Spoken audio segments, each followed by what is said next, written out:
딜사이트 마감 노트 시작합니다. 안녕하세요. 진행을 맡은 정지은입니다. 안녕하십니까, 조진혁입니다. 투자자들에게 참 어려웠던, 힘들었던 8월을 버텨내고 이제 9월이 시작됐습니다. 좋은 얘기만 하고 싶은데요. 사실 9월은 워낙 계절적으로 시장이 약세를 보이기는 달이기도 합니다. 하지만 올해 시장 안에서 세린메이, 그러니까 5월에는 팔아라가 성립되지 않았던 만큼 9월 징크스도 시원하게 깼으면 하는 바람인데요. 9월에도 굵직굵직한 시장 이벤트가 많이 대기하고 있죠. 미국 2차 대선 토론 대기하고 있고요. 여기에 FOMC 고용 데이터도 발표가 대기하고 있습니다. 이에 대한 부분들은 오늘 저희와 함께 하시면서 체크해 보시기 바라겠습니다. 간단하게 거래소 쪽 분위기 확인해 보도록 하겠습니다. 오늘 전반적으로 시장의 등락이 제한적인 상황입니다. 고용 데이터 발표를 앞두고 관망세가 짙게 깔린 오늘 시장인데요. 기저 효과에 따른 이 피크아웃 우려가 확산되면서 수출주들이 부진한 모습 보이고 있고요. 낙폭 과대주 안에서의 순환매는 지속되고 있습니다. 그와 함께 2차 전지 쪽 화장품주 강세가 나타나고 있는데요. 이에 따른 전략들 잠시 후 이슈노트 시간에 함께 이어가 보시죠. 오늘 코스피 지수는 0.3% 오름세입니다. 2682선 지나가고 있습니다. 거래소 쪽 분위기 살펴봤고요. 바로 이어서 코스닥 쪽 분위기도 살펴볼까요? 네, 코스닥도 9월 들어서 첫 거래일인데 냉탕과 온탕을 오가고 있습니다. 자, 상승 출발했지만 음봉으로 전환되면서 오늘도 떨어지는 거 아니야 했는데 자, 조금 전에 양봉으로 전환을 했습니다. 지금 0.1% 상승하고 있는데요. 768포인트 지나가고 있습니다. 자, 섹터별의 온도차가 뚜렷한데 그동안 잘 가던 제약바이오가 오늘 조정을 좀 받고 있고 그 수급이 그대로 2차 전지로 가고 있습니다. 자, 에코프로비엠이 무려 8%대, 에코프로가 5%대 급등세를 보이면서 2차 전지 바닥론에 희망을 불어넣고 있는데요. 이제 9월부터는 2차 전지가 추세적 반등에 들어가는 건지 좀 담아도 되는 건지 궁금하신 분들 많을 텐데 오늘 저희와 함께 투자 정보 얻어가셨으면 좋겠습니다. 자, 이 밖에 화장품주, AI 보안주도 잘 가고 있는데 이것들도 함께 살펴보도록 하겠습니다. 딜사이트 TV 마감노트 폐기 시작합니다.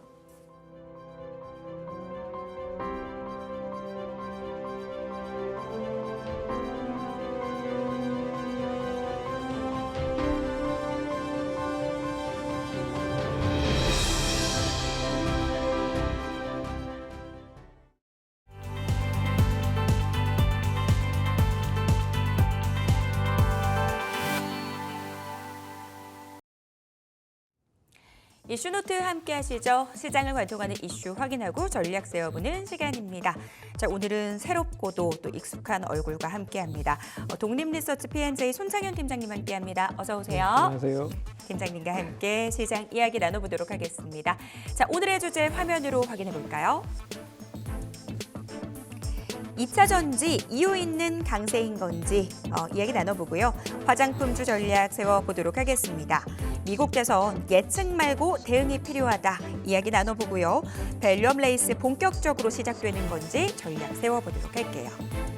자, 먼저 2차 전지 이야기부터 나눠보도록 하겠습니다.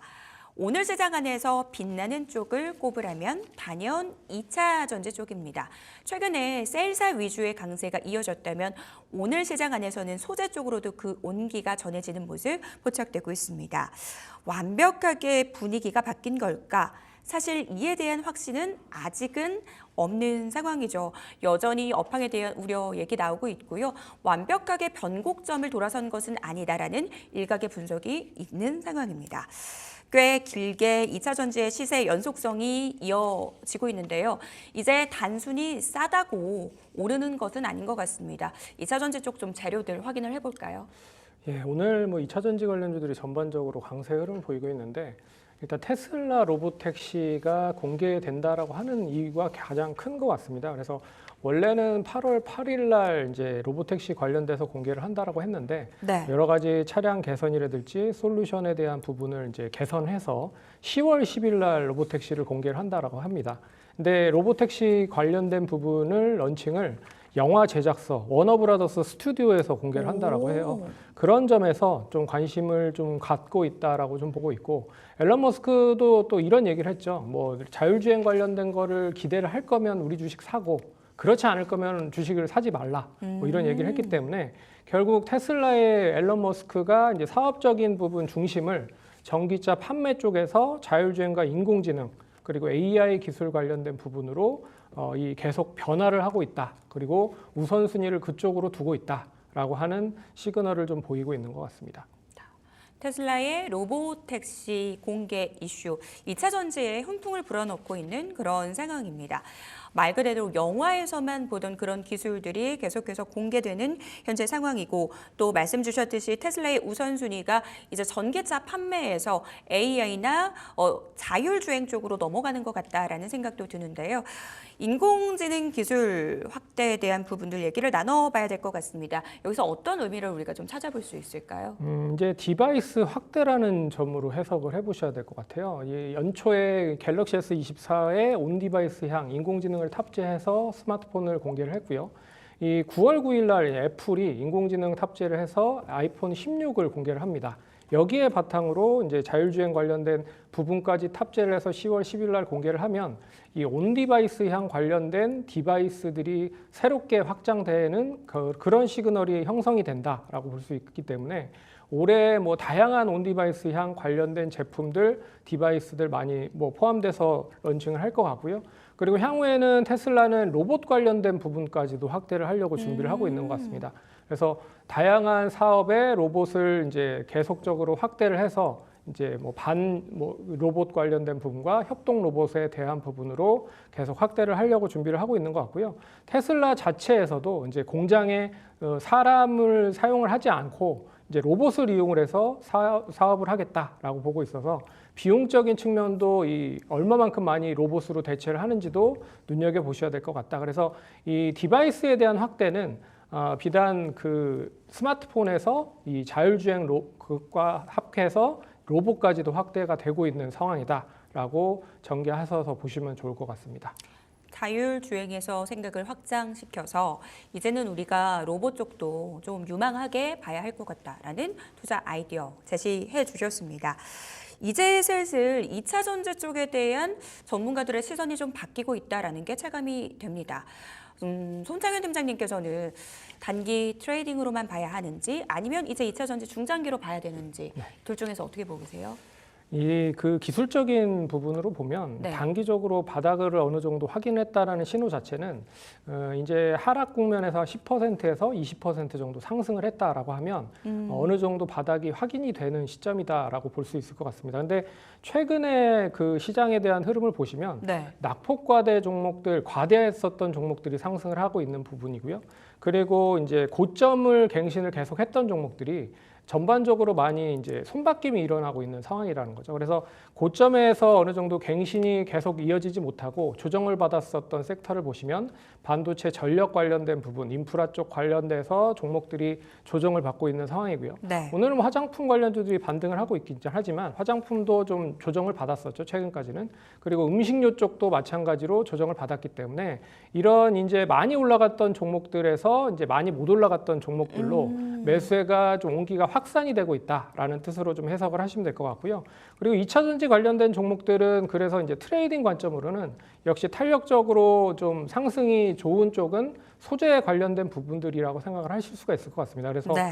소재 관련 종목들, 뭐 에코프로, BM, 에코프로를 기점으로 해서 포스코 그룹 관련된 종목들, 그리고 뭐 코스모 신소재들일지 뭐 이런 코스모 그룹 관련된 종목들도 눈여겨 보시면 좋을 것 같고요. 하지만 중장기적인 모멘텀적인 부분은 아시다시피 이제 실적이 뒷받침이 돼야 된다라고 좀 볼 수 있을 것 같습니다. 근데 그 중에서도 배터리 셀 관련된 종목들이 배터리를 만들지 않음에도 불구하고 이제 ESS로 창출해서 실적을 부양을 하고 있는 상황이거든요. 그래서 네. 전기차 판매가 급락을 했고 판매가 급락을 하다 보니까 배터리 수요가 급감을 했고 관련돼서 뭐 리튬이나 원자재 가격이 떨어지면서 이게 악순환이 계속 이어지고 있다라고 생각을 하시면 될 것 같은데 이게 길게 봤을 때는 올해 뭐 이번 4분기 정도는 거의 바닥을 좀 찍을 가능성이 높을 것 같아요. 그래서 올해보다는 내년을 기대를 해보면 좋을 것 같고 그나마 긍정적으로 볼 수 있는 부분은 배터리 셀은 이제 ESS 쪽으로도 포트폴리오가 다양하다라는 거를 감안을 해보면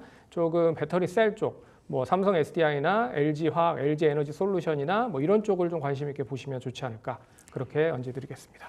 단기 트레이딩 관점 그리고 중장기적으로 봐야 할 종목이 서로 다릅니다.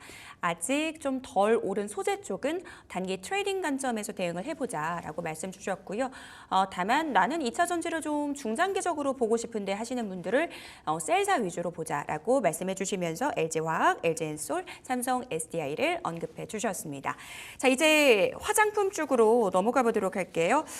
K뷰티 모멘텀 안고 굉장히 뜨겁게 달려섰던 화장품 주들입니다.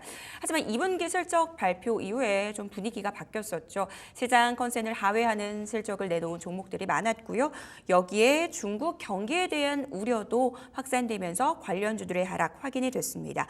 하지만 최근 들어서 다시 한번 좀 올라오는 종목들 확인이 되고 있는데요. 화장품주 쪽 전략들, 좀 뉴스들 체크를 해봐야 될 것 같아요. 예, 화장품도 올해 상반기까지는 너무 좀 좋은 네. 상황이었죠. 그래서 주가도 좀 많이 상승을 했었던 그런 부분이었는데 전반적으로 2분기 실적이 어느 정도 정점을 찍고 좀 내려오는 종목들이 좀 많았었다라고 좀 볼 수 있을 것 같고요.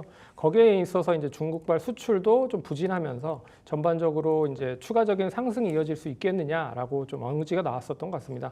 하지만 이제 특히 뭐 아시다시피 많이 올랐던 종목들로 이제 매도세가 좀 많이 나왔다라고 볼 수 있을 것 같아서 결론적으로 뭐 여러 가지 관련된 종목들, OEM, ODM 뭐 여러 가지 종목들이 고점에서 좀 조정을 받았지만 그래도 이제 8월 수출 관련돼서는 좀 긍정적인 모멘텀을 보였다. 그래서 8월 화장품 수출 관련돼서는 이제 8억 5천만 달러, 23년보다 더불어서 21% 증가를 했었던 그런 수치를 보였고요.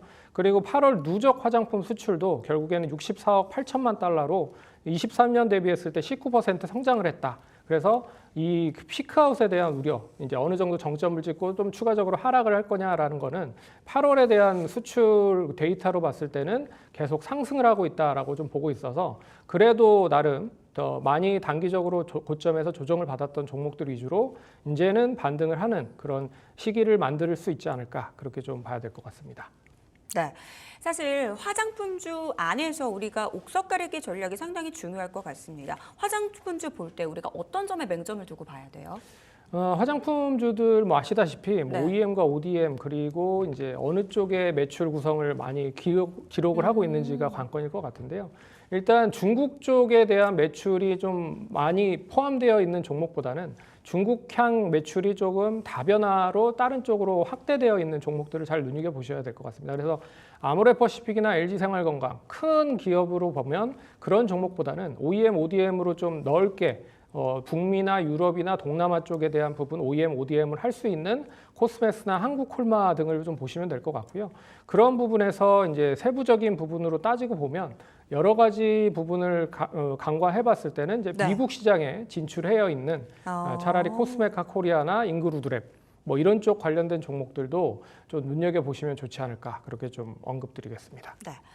중국의 경기 둔화 우려가 지속적으로 나오고 있다는 거 우리 시청자분들도 뉴스 보셔서 잘 알고 계실 것 같아요. 중국향 매출 비중이 지나치게 높은 기업보다는 여타 해외 비중이 좀 포트폴리오가 좀 다변화된 기업 중심으로 바라보자라는 부분들 말씀 주셨습니다. 화장품주 쪽에 또 센티를 자극할 수 있는 뉴스가 얼마 전에 나왔었죠. 바로 워렌 버핏의 울타뷰티, 그러니까 한국판 올리브영에 좀 미국판 올리브영에 투자를 했다라는 뉴스가 있었는데요. 이 소식을 통해서 우리가 어떤 힌트를 좀 얻어볼 수 있을까요? 이제 울타뷰티의 가장 큰 장점이라고 할 수 있는 게 뭐냐면 이제 인디 브랜드를 런칭을 했던 거를 이제 일반 고객들이 네. 확인을 할 수 있다라는 거죠. 그래서 이 단일 품목 매장 같은 경우에는 뭐 아모레퍼시픽 매장 가면 아모레퍼시픽 관련된 제품만 볼 수가 있는데 올리브영 같은 데만 봐도 인디 브랜드 제품이 엄청나게 많은 상황입니다. 그래서 이 울타뷰티도 마찬가지로 인디 브랜드 관련된 제품으로 이제 어느 정도 판이 만들어졌다라고 생각을 하시면 될 것 같고, 그리고 다양한 이제 가격적인 매력이 있다라는 거죠. 그래서 가격적인 매력과 더불어서 다양한 제품 그리고 마케팅 관련된 부분도 이 20, 30대 MZ 세대라고 할 수 있는 쪽이 SNS 쪽 관련된 그런 마케팅을 많이 지속을 합니다. 그래서 울타뷰티나 뭐 이런 인디 브랜드 관련된 매출에 대한 부분을 보시면 결국 그런 쪽과도 같이 연계돼서 좀 움직일 수 있다라는 거를 감안해서 보시면 될 것 같고 우리나라도 이제 올리브영 관련된 부분들이 가장 큰 이슈인 것 같아요. 네. 왜 그러냐면 올리브영 말고도 롯데나 GS그룹에서 이제 이런 관련된 기업 관련된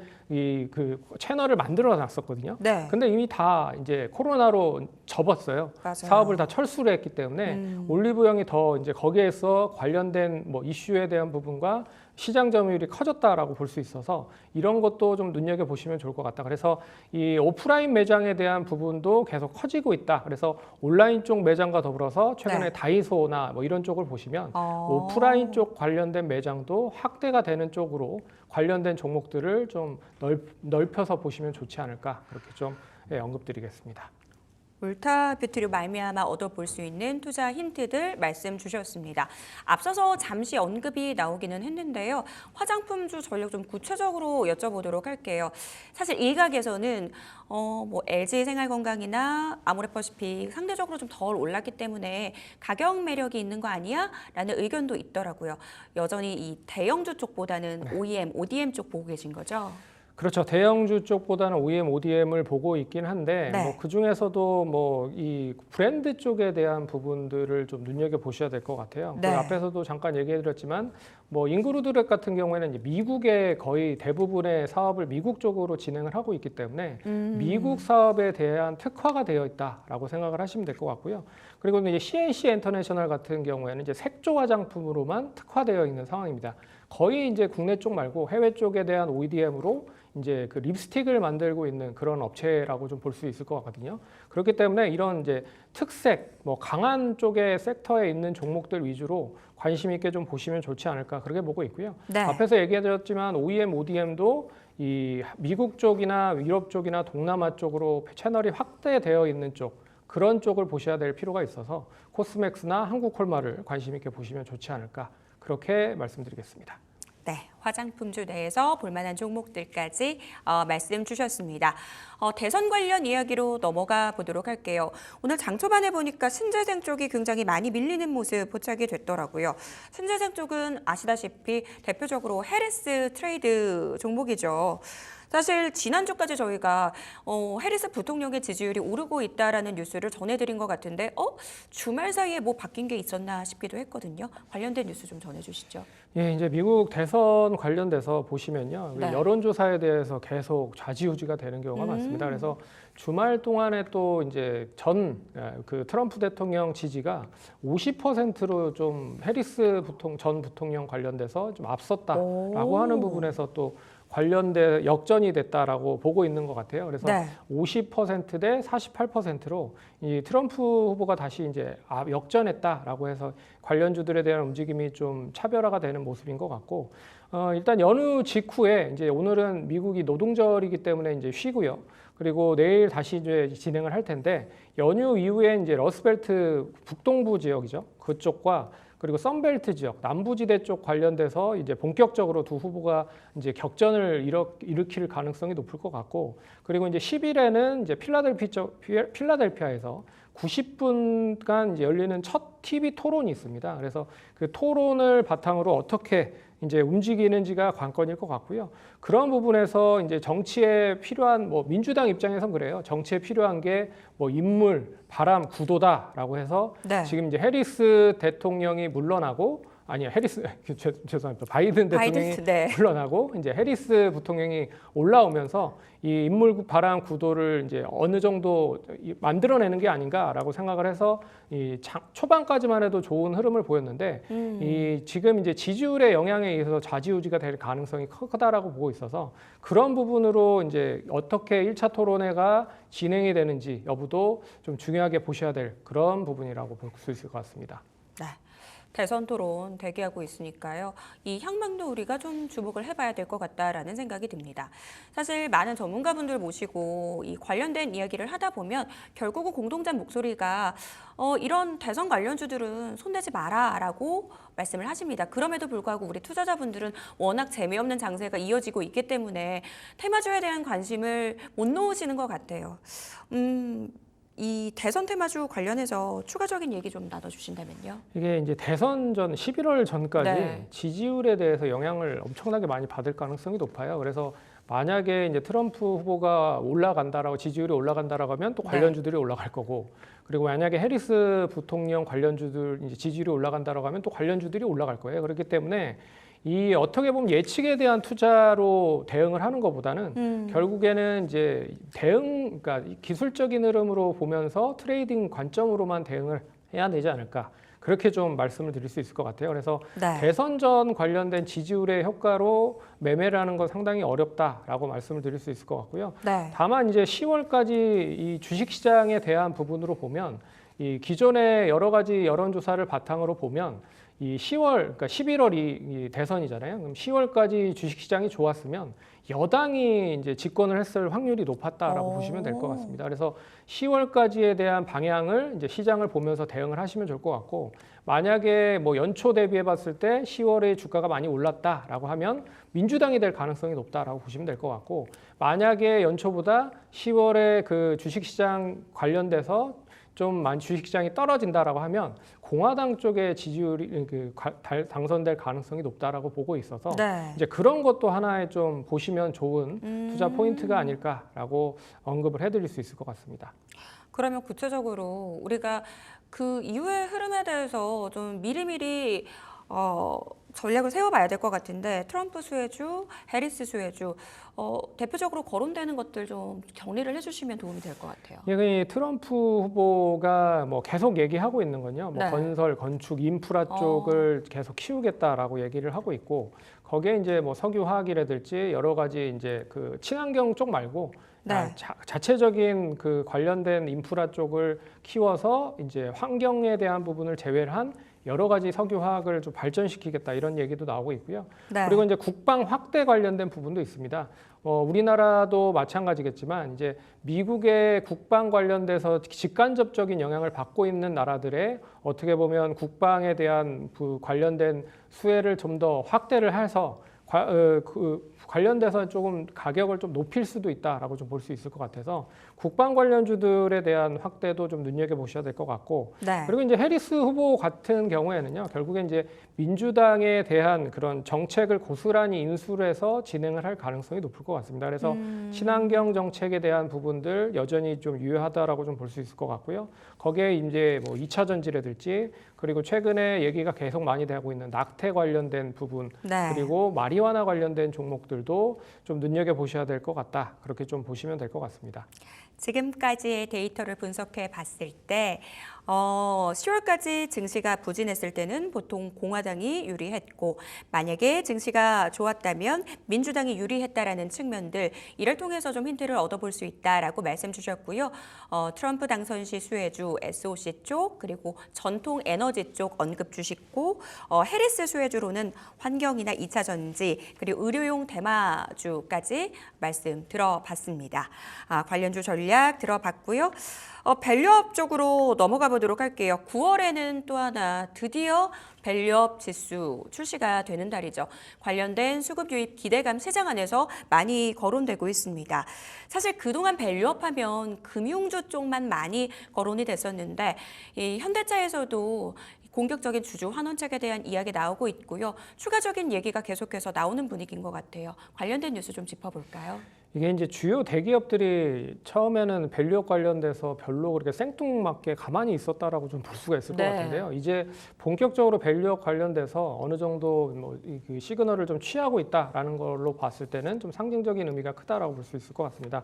그래서 주요 대기업들 중에서 LG와 현대차 그룹 쪽에서 여러 가지 관련된 부분을 좀 확대를 하고 있는 상황인 것 같아요. 그래서 LG가 LG전자 주식을 이제 2천억 정도 매수를 하겠다. 그리고 LG화학 주식을 3천억 정도 매수를 하겠다라고 해서 이제 주주 환원 정책 및 가치 제고에 대한 본격 시그널을 좀 만들 수 있는 부분으로 볼 수가 있을 것 같고요. 네. 현대차도 관련돼서 이제 3년간 배당금 플러스 25%를 만들겠다. 그리고 자사주 약 4조 원을 바탕으로 해서 매입과 소각을 할 거다라고 하고 있고요.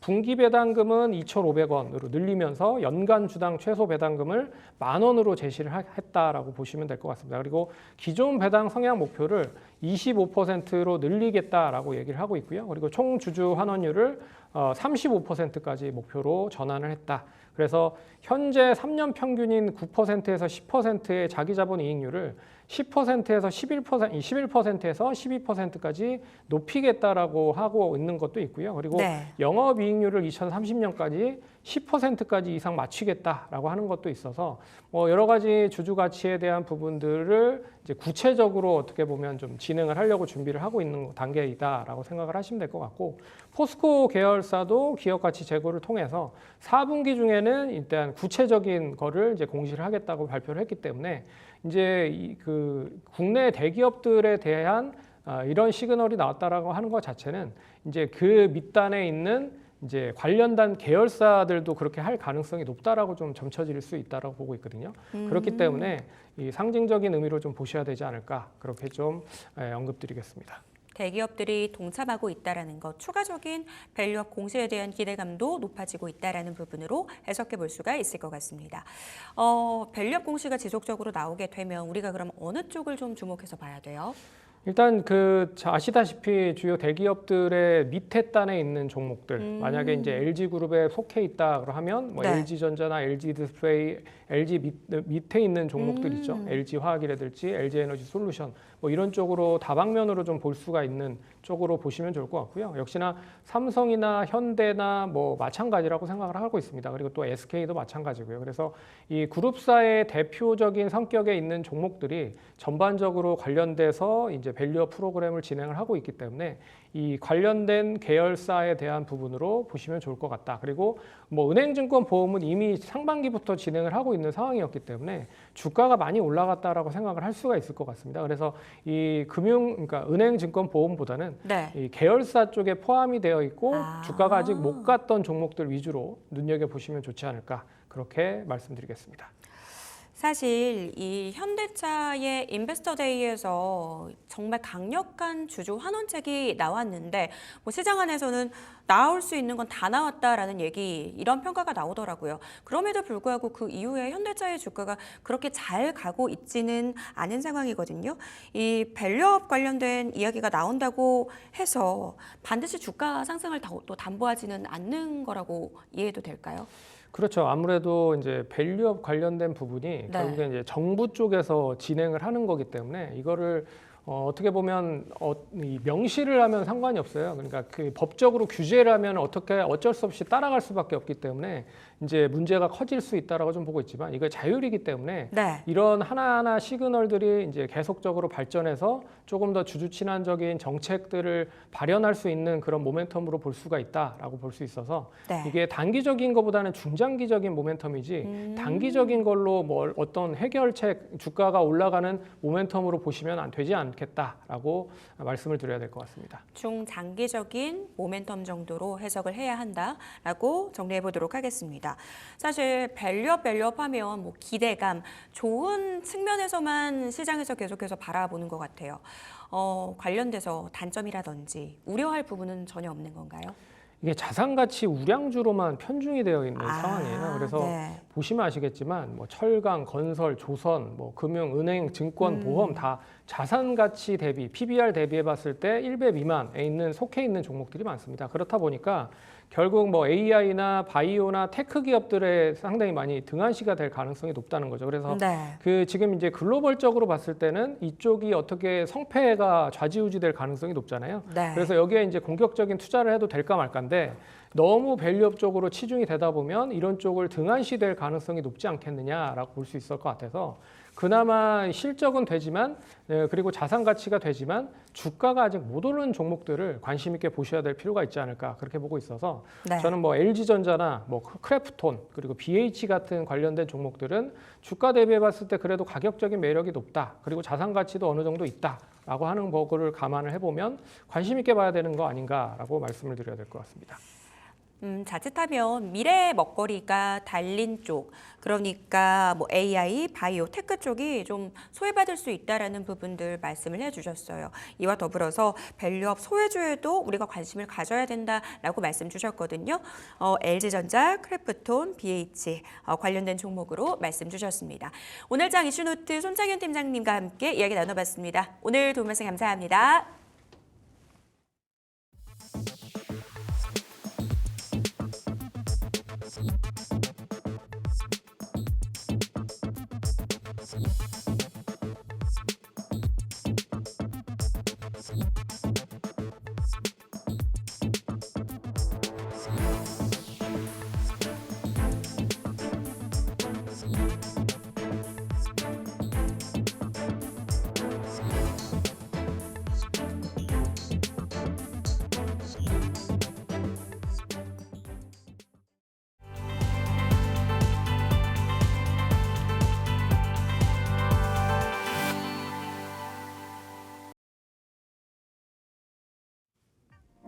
자, 이번엔 저와 함께 하겠습니다. 자, 다시 한번 인사드릴게요. P&J 손창현 팀장과 함께 하겠습니다. 어서 오십시오. 안녕하십니까. 자, 1, 2부 연속으로 하시니까 기분이 어떠십니까? 기분이 뭐 산뜻하고 좋네요. 아, 그래요? 오랜만에 또 가을이기도 하고 하니까 네네. 많은 뭐 시청자분들 뵐 수 있어서 좋은 것 같습니다. 네, 그러면 이제 저도 분위기를 바꿔서 이제 질문 한번 드리고 시작을 할게요. 자, 9월에는 이제 우리 시장 분위기 전체적으로 어떻게 흘러갈지 한번 그냥 짧게라도 예상을 한번 총평해 주시고, 네, 전체적인 예상 한번 해주시고 그 다음에 리포트 볼게요. 이게 9월에 이제 추석이 있잖아요. 네. 그래서 추석 전에는 주식을 일단 팔고 넘어가자라는 그런 투자자분들이 많습니다. 그래서 네. 9월에 이제 추석이 꼈기 때문에 만약에 시장 자체가 떨어진다라고 하면 뭐 이번 주부터 조정이 나올 가능성이 높지 않겠느냐라고 생각을 하고 있지만 예. 그래도 시장이 뭐 글로벌 대비해봤을 때는 전혀 우리나라는 반응한 게 없다라고 볼 수 있어서 그나마 뭐 펀드 리밸런싱이 지난주 금요일 날 나오기도 했고 여러 가지 부분으로 봤을 때 뭐 외국인 투자자들이 뭐 그렇게 많이 매도를 하고 있는 것도 아닌 것 같아서 이제 시장이 어느 정도 하방 경직을 만들었다라고 좀 볼 수 있을 것 같고 그리고 이제 종목별 순환매가 계속 진행이 되고 있다는 거죠. 그래서 네. 그동안에 많이 못 올랐던 종목들 뭐 2차 전지나 뭐 게임이나 엔터 관련주들도 반등을 하고 있다라는 거는 제가 봤을 때는 좀 긍정적으로 보셔야 될 것 같다. 그렇게 보고 있고요. 네. 그리고 하지만 이제 그동안에 많이 올라갔던 뭐 바이오라든지 그리고 뭐 이 관련된 종목들 그리고 반도체 이 전력 관련된 종목들 역시나 뭐 조정을 받긴 하고 있지만 그래서 뭐 양호한 그런 순환매가 나오고 있다라는 정도로 생각을 하시면 좋을 것 같습니다. 네. 하방 경직은 좀 보이고 있는데 그렇다면 이제 상방으로 열려 있느냐가 중요할 텐데 여기에 핵심인 건 외국인이 빨리 이제 수급이 돌아와야 한다라는 점일 것 같습니다. 지금 최근에 거래 대금이 말라가고 있는 것도 큰 문제잖아요. 네. 외국인은 좀 언제 들어올 거라고 보십니까? 외국인도 역시나 뭐 우리나라에 뭐서 투자를 하고 있는 외국인들이잖아요. 네네. 그러니까 추석에 대한 거를 좀 넘어가 보고 아. 생각을 해볼 가능성이 높을 것 같습니다. 그리고 지금 이제 거의 이제 뭐 연휴에 막바지에 접어든 그런 투자자들도 많은 것 같아요. 그래서 아직 휴가를 안 간 그런 기관 투자자들이나 외국인 투자자들도 상당히 많은 걸로 알고 있습니다. 그래서 네. 이번 휴가 이제 추석 시즌이 끝나고 나야 본격적인 방향을 좀 결정지을 가능성이 높다라고 볼 수 있을 것 같고 이제 369, 12 아시다시피 이제 선물 옵션 만기일이에요. 네네. 그래서 다음 주 목요일 날이 이제 분수령이 될 가능성이 높을 것 같다. 그래서 다음 주 목요일 선물 옵션 만기일에 어느 정도 방향을 찍고 나서 그리고 나서 이제 추석을 맞이할 가능성이 높다라고 볼 수 있을 것 같아서 다음 주 목요일까지는 좀 지지부진할 가능성이 높을 것 같고 목요일 이후에 본격적인 방향이 좀 정해질 가능성이 높지 않겠느냐라고 좀 보시는 것도 하나의 투자의 팁이라고 볼 수 있을 것 같습니다. 네. 자, 9월 역시 살펴봐야 하고 또 눈치도 좀 봐야 할 것 같지만 그래도 8월보다는 낫겠지라는 생각으로 네, 좀 기분 좋게 시작해 보도록 하겠습니다. 자, 이제 첫 번째 리포트 볼 텐데요. 농심을 가지고 오셨네요. 신한금융투자의 리포트고 그리고 목표가는 54만 원으로 유지 의견이 나왔습니다. 국가와 인종별로 입맛에 맞추기 위해서 설비와 라인업을 확장하고 있다.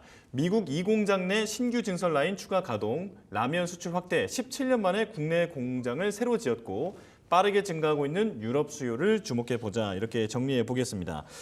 자, 지금 음식료 기업들이 주가가 좀 쉬어가기는 하는데 이게 지금 저는 궁금한 게 최근에 제약바이오나 2차 전지 이런 부분에 관심이 쏠려 있어서 우리가 지금 K푸드 쪽에 좀 뭐랄까 지지부진하다고 느끼는 건지 실제로 분위기가 그런 건지 궁금하거든요. 네, 제가 봤을 때는 이제 실제로 분위기 자체가 조금씩 둔감해지는 것 같아요. 그래서 예, 예전에는 뭐 핫했지만 이제 조금씩 뭐 어느 정도 구하기도 쉽고 그리고 맛을 본 그런 어떻게 보면 소비자들도 많았기 때문에 예. 조금 잠잠해지는 게 아닌가라는 생각이 듭니다. 그렇지만 뭐 해외 시장에서 계속적으로 관심을 갖고 있는 상황이다라고 말씀드릴 수 있을 것 같고 그리고 접해본 사람과 접해보지 않은 사람 중에 아직도 접해보지 못한 사람들이 더 많다. 그래서 잠재적인 소비자가 더 많다라고 말씀드릴 수 있을 것 같고요. 예. 그렇기 때문에 최근 뭐 이슈가 되고 있는 뭐 사조 대림의 김밥 관련된 부분도 이제 한 끼 먹기에는 뭐 5,000원에서 6,000원 정도인데 기본적으로 이제 외국에서 식사를 한 끼를 먹기 위해서는 10,000원에서 20,000원 정도 수준으로 엄청나게 가격이 높습니다. 그래서 그런 것도 뭐 영향을 받을 가능성이 높다라고 볼 수 있을 것 같고 거기에 이제 삼양식품이 뗄래야 뗄 수가 없는 거죠. 그래서 불닭볶음면을 바탕으로 다양한 이제 파이프라인을 가지고 있는 상황이다라고 볼 수 있을 것 같기 때문에 뭐 동사뿐만 아니라 다양한 라면 업체들도 한 끼를 때우는 데 있어서는 가격적인 매력이 조금 높다라고 말씀드릴 수 있을 것 같아요. 그래서 농심도 뭐 여러 가지 제품들을 만들고 그리고 판매를 하고 있는 상황이고 그리고 제가 이제 스위스를 가보진 않았지만 예. 스위스 융프라유라고 산이 있습니다. 저는 얼마 전에 한번 갔다 왔었습니다. 기차를 타고 예. 가는데 거기에 농심의 신라면을 판다고 하더라고요. 맞아요. 네, 그러니까 네. 어느 나라를 가든 신라면은 모든 나라에 다 있기 때문에 역시 그 관련된 부분으로 좀 기대감이 계속 형성이 될 가능성이 높다라고 볼 수 있을 것 같고요. 이제 원자재 가격에 대한 이슈도 어느 정도 이제 정점을 찍었다라고 좀 볼 수가 있을 것 같아요. 예. 그래서 라면 만드는 데 필요한 이제 소맥, 밀가루 쪽 관련된 부분도 결국에 이제 가격이 어느 정도 하락이 마무리가 된 상황이다라고 볼 수 있을 것 같습니다. 그래서 예전에는 비용적인 부분으로 충분히 긍정적으로 실적이 좀 전환되는 모습들을 발전하러 전개됐지만 이제는 가격이 이제 거의 저점을 찍었기 때문에 추가적인 비용에 대한 부분으로 전가를 할 가능성도 쉽지 않다라고 보고 있어서 이제는 제품 가격에 대한 인하를 고민해야 될 시기가 조금씩 다가오고 있는 게 아닌가라고 보고 있어서 이런 것도 좀 눈여겨 보셔야 될 것 같다. 그래서 예전에는 제품의 가격이 인상을 해도 뭐 어차피 그 원자재 가격이 높았기 때문에 상관이 없었지만 지금 이제 원자재 가격이 많이 떨어졌기 때문에 이 판가를 인상을 하기가 부담스러워졌다. 그리고 물가가 많이 올랐기 때문에 거기에 대한 반발 매수세도 소비도 나오고 있어서 좀 줄이는 단계로 가고 있어서 이런 것도 좀 눈여겨 보셔야 될 것 같습니다. 근데 예전부터 K푸드가 그 해외 특히 미국에서 좀 침투율이 올라가고 있는 그 원인 중에 하나로 아까 말씀해 주셨던 것처럼 가성비가 꼽혔었는데 좀 이런 생각도 가능할 것 같아요. 뭐 미국 경기 불경기가 오는 거 아니냐 이런 얘기 많이 하잖아요. 만약에 정말로 미국 서민들의 삶이 좀 팍팍해진다고 하면 혹시 K푸드가 반대로 어떤 수혜를 입을 수 있는 거 아닌지 이런 생각에 대해서 어떻게 보십니까? 저는 충분히 가능하다라고 보고 있습니다. 예. 왜냐하면 지금 농심도 좀 뒤에서 설명을 해드리겠지만 미국의 이제 공장 자체를 증설을 하려고 준비를 하고 있는 거죠. 그러니까 로컬 관련된 기업들의 이제 투자를 본격적으로 한다라는 건 의미가 있는 거라고 생각을 할 수가 있습니다. 그러니까 만약에 미국의 햄버거 업체가 우리나라의 햄버거 공장을 짓는 거랑 또 비슷하다고 생각을 하시면 될 것 같아요. 이게 자체적으로 공장이 있고 없고는 차이가 틀리다라고 볼 수 있고 그리고 자체적인 그 식자재를 공급을 유통을 하는 것도 결국에는 이제 상당히 좀 필요하다라고 볼 수가 있는 거잖아요. 미국에 이제 아시다시피 그 김밥 공장을 못 짓는 것도 우엉이라든지 여러 가지 식자재를 공급을 못하기 때문이다라고 하는 거를 감안을 해보면 이 농심이 미국에 공장을 짓는다라는 것 자체는 이제 가성비에 대한 부분을 한 단계 더 뛰어넘어서 안정적인 유통과 그리고 여러 가지 바로바로 대처할 수 있는 그런 마케팅을 진행을 하려고 좀 준비를 하고 있는 상황이기 때문에 뭐 제가 봤을 때는 좀 긍정적인 효과가 더 크다라고 볼 수 있을 것 같습니다. 네.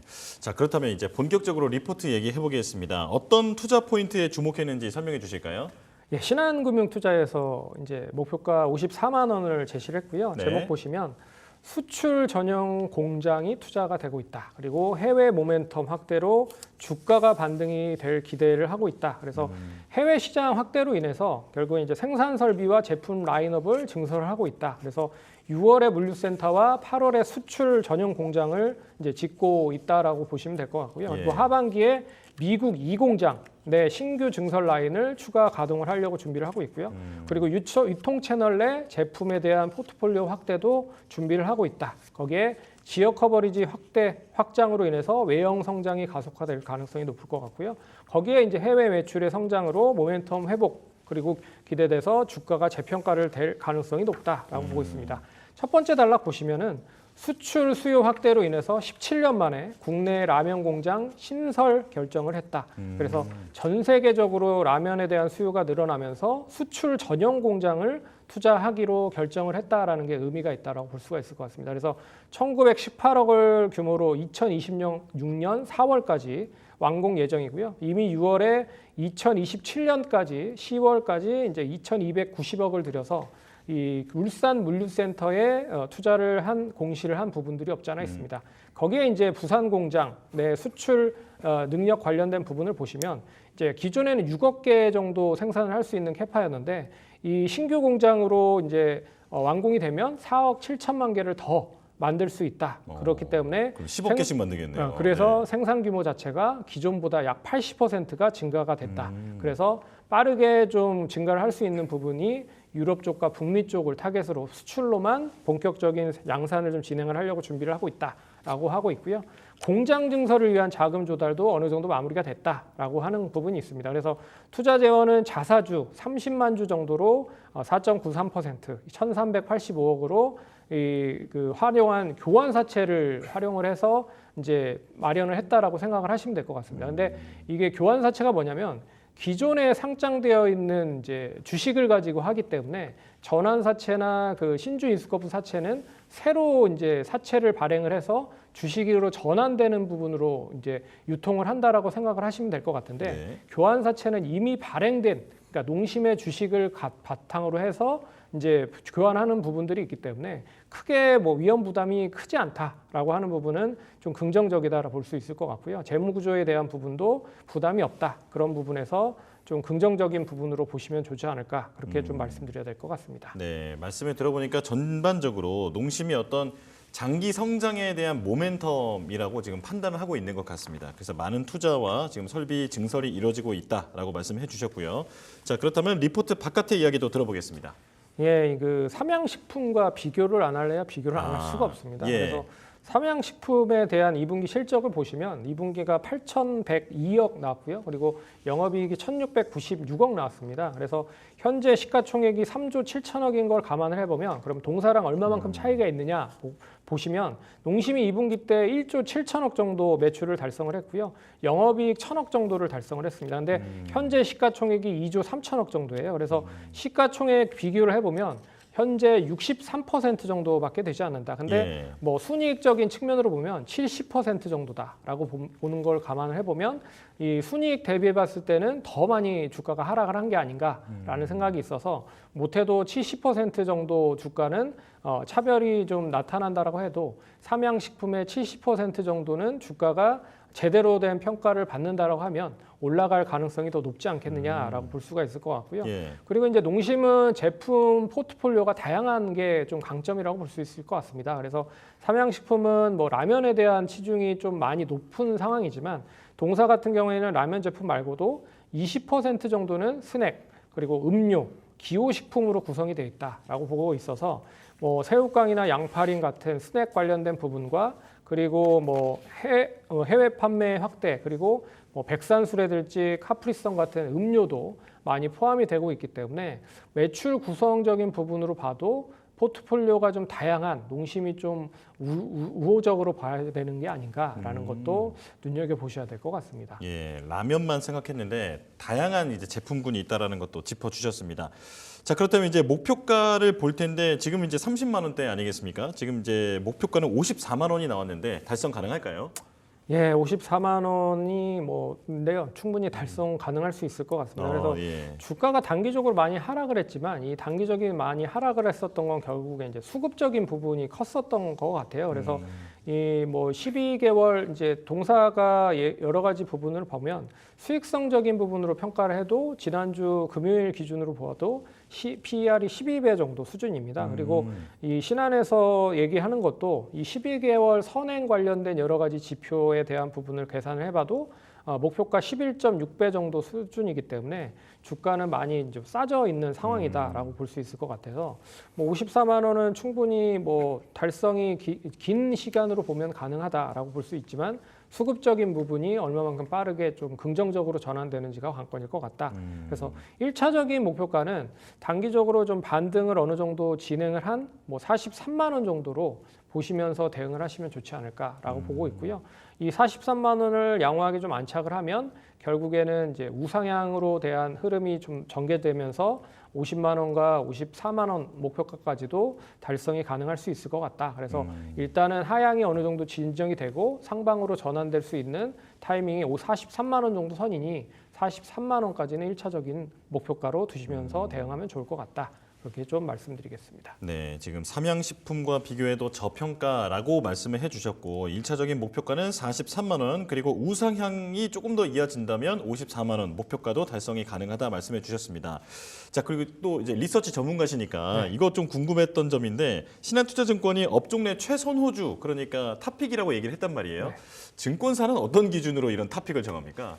증권사는 아무래도 이제 가장 중요한 게 그런 것 같아요. 이제 얼마만큼 관련돼서 실적 대비해봤을 때 가격적인 매력 그리고 앞으로의 성장성 그리고 가격 매력이 높게 형성이 되어 있는지가 중요한 것 같은데 제가 봤을 때는 가격 매력이 좀 낮게 형성이 되고 있는 상황이잖아요. 그래서 주가가 고점 대비해봤을 때 벌써 한 20-30% 많이 하락을 했기 때문에 가격 매력이 충분히 높아졌다라고 말씀드릴 수 있을 것 같고 거기에서 이제 앞으로 성장할 수 있을 만한 모멘텀이 뭐가 있느냐를 따져보면 결국엔 삼양식품과 같은 그런 해외 쪽에 대한 판로가 계속 확대가 될 가능성이 높을 것 같다라고 보고 있고요. 거기에 미국 시장과 유럽 시장에 대한 판매 호조나 판매 확대도 한 몫을 하고 있는 게 아닌가라는 생각이 들 수 있을 것 같습니다. 그래서 1차적으로 이 신한증권이 최선호주로 생각을 하고 있는 거는 가격 대비했을 때 많이 하락을 했다. 낙폭이 가대했다라고 하는 걸로 평가를 해보는 게 아닌가 그렇게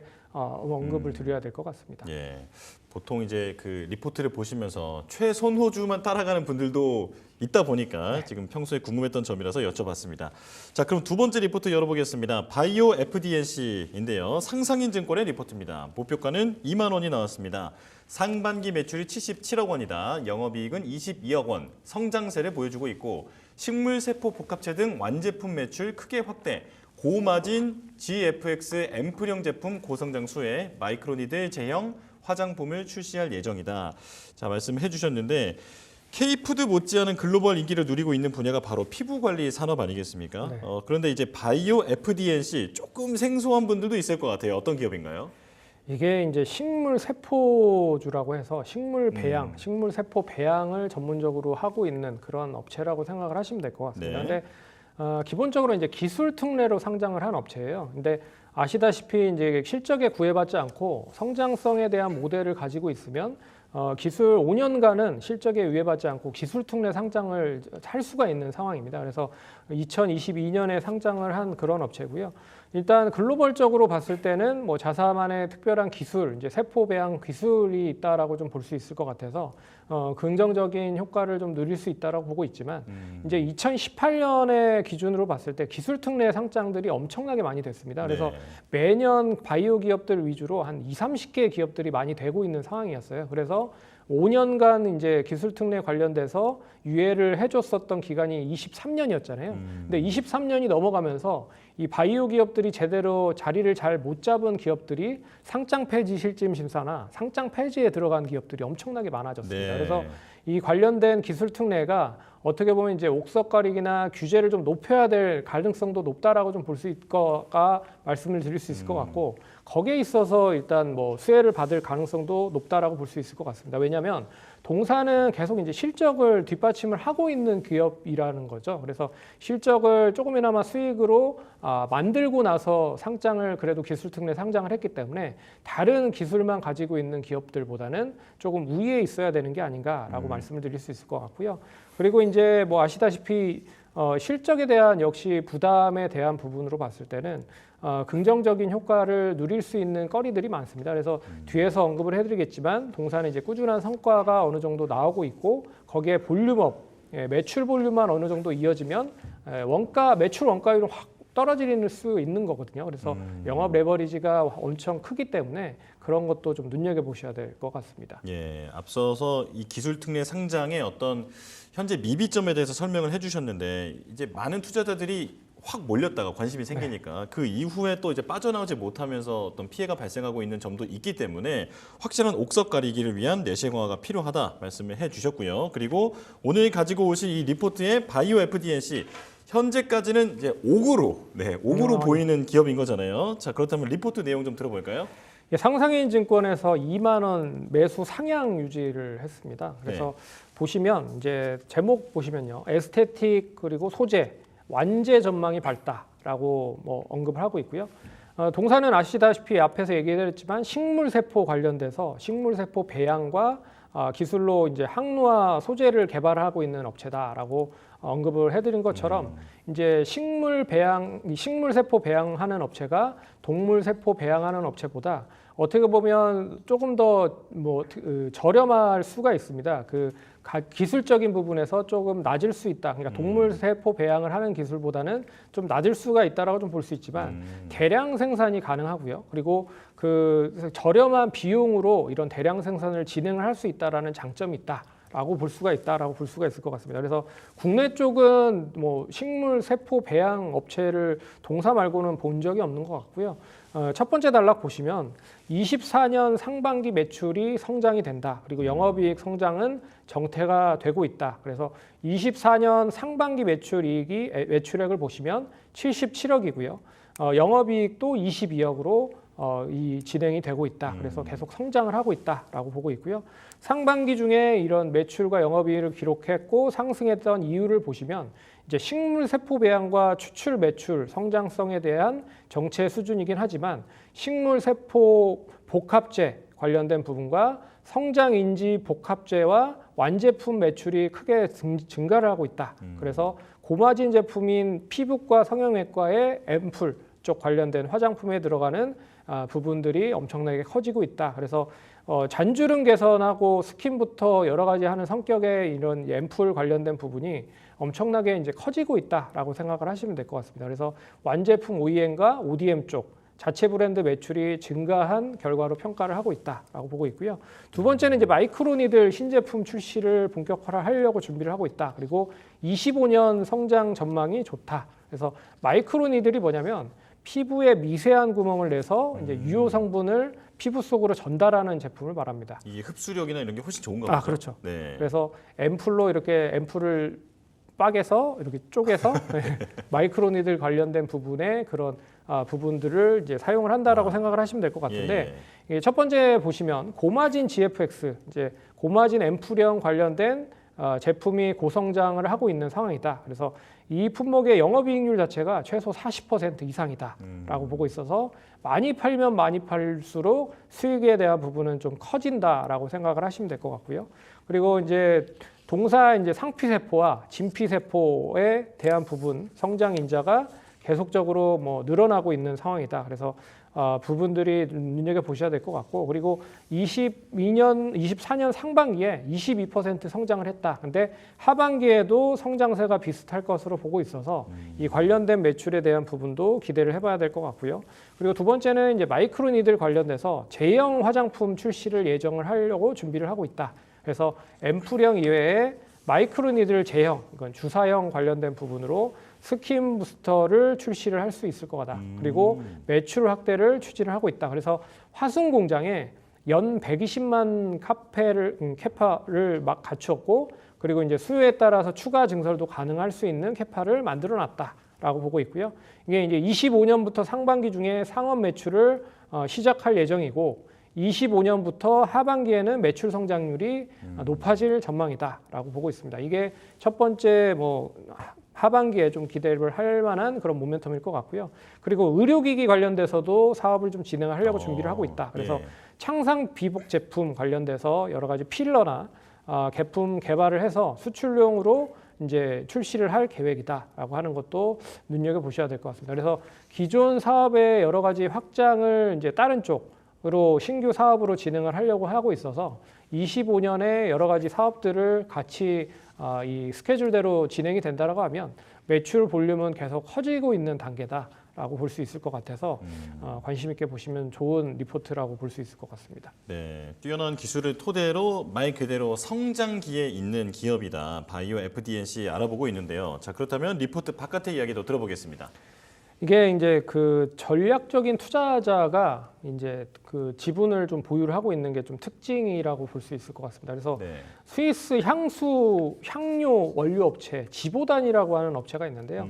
이 업체가 동사 지분 8.4%를 보유를 하고 있는 상황입니다. 그래서 19년 식물세포 및 파이토펩타이드 공동 연구를 개발을 했었던 그런 레퍼런스를 가지고 계속 에스테틱에 대한 부분을 확대를 한다라고 하면 결국에는 향수 쪽이나 뭐 이런 쪽 라인업도 확대를 할 수 있다라고 하는 거는 좀 긍정적으로 보셔야 될 것 같고, 그리고 이제 식물 세포 관련된 부분에서 사업 기회가 계속 커지고 있는 상황인 것 같습니다. 그래서 뭐 동물 세포보다는 뭐 기술력은 좀 떨어질 수가 있지만 대량 생산과 저렴한 비용을 바탕으로 해서 화장품, 건기식 그리고 의약품 등의 다양한 사업에 기회가 전개될 가능성이 높을 것 같다. 그리고 매출 원가율이 엄청나게 적습니다. 그래서 매출 규모만 어느 정도 커지면 영업 레버리지 효과를 얻을 수 있다는 거죠. 그래서 이 상반기에 대한 부분, 올해 상반기나 내년까지에 대한 부분, 실적에 대한 부분을 한번 눈여겨 보셔야 될 것 같고요. 그리고 이제 신규 상장 종목이기 때문에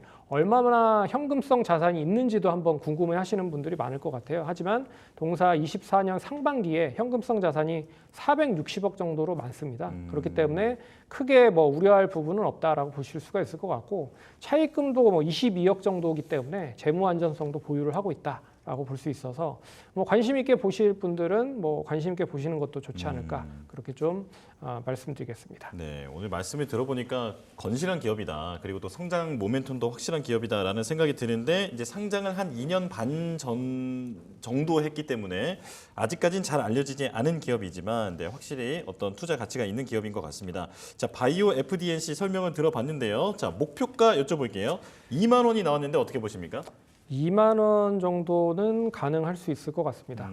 그래서 동사가 이제 지난주 금요일 날 가격 기준으로 이제 수익성적인 측면으로만 계산을 해보면 PER이 한 24배 정도 수준입니다. 근데 2만 원 정도 제시를 했었던 가격대가 PER이 한 34배 정도 수준이에요. 근데 이 정도 수준이 최근에 피어 그룹이라고 할 수 있는 보톡스 관련된 종목들, 메디톡스나 휴젤, 대웅제약이 결국에는 PER이 30배 이상이 다 넘기 때문에 뭐 거기까지는 아니더라도 결국에는 뭐 한 25배 정도 수준만 되더라도 가격적인 매력은 충분하지 않느냐라고 생각을 할 수 있을 것 같습니다. 그래서 기술적으로 1차 목표가가 한 17,000원 정도로 보시면서 대응을 하시면 좋지 않을까, 그렇게 볼 수 있어서 1차적인 목표가는 17,000원 제시를 해드리고 그리고 나서 대응을 하면 좋지 않을까, 그렇게 좀 언지 드리도록 하겠습니다. 네, 자, 1차적 기술적 목표가 17,000원, 향후의 목표가 2만 원도 충분히 달성 가능하다 설명을 해주셨습니다. 자, 이제 여기서 인사드릴 텐데요. 손창희 팀장님, 오늘 긴 시간 정말 고생 많으셨습니다. 고맙습니다.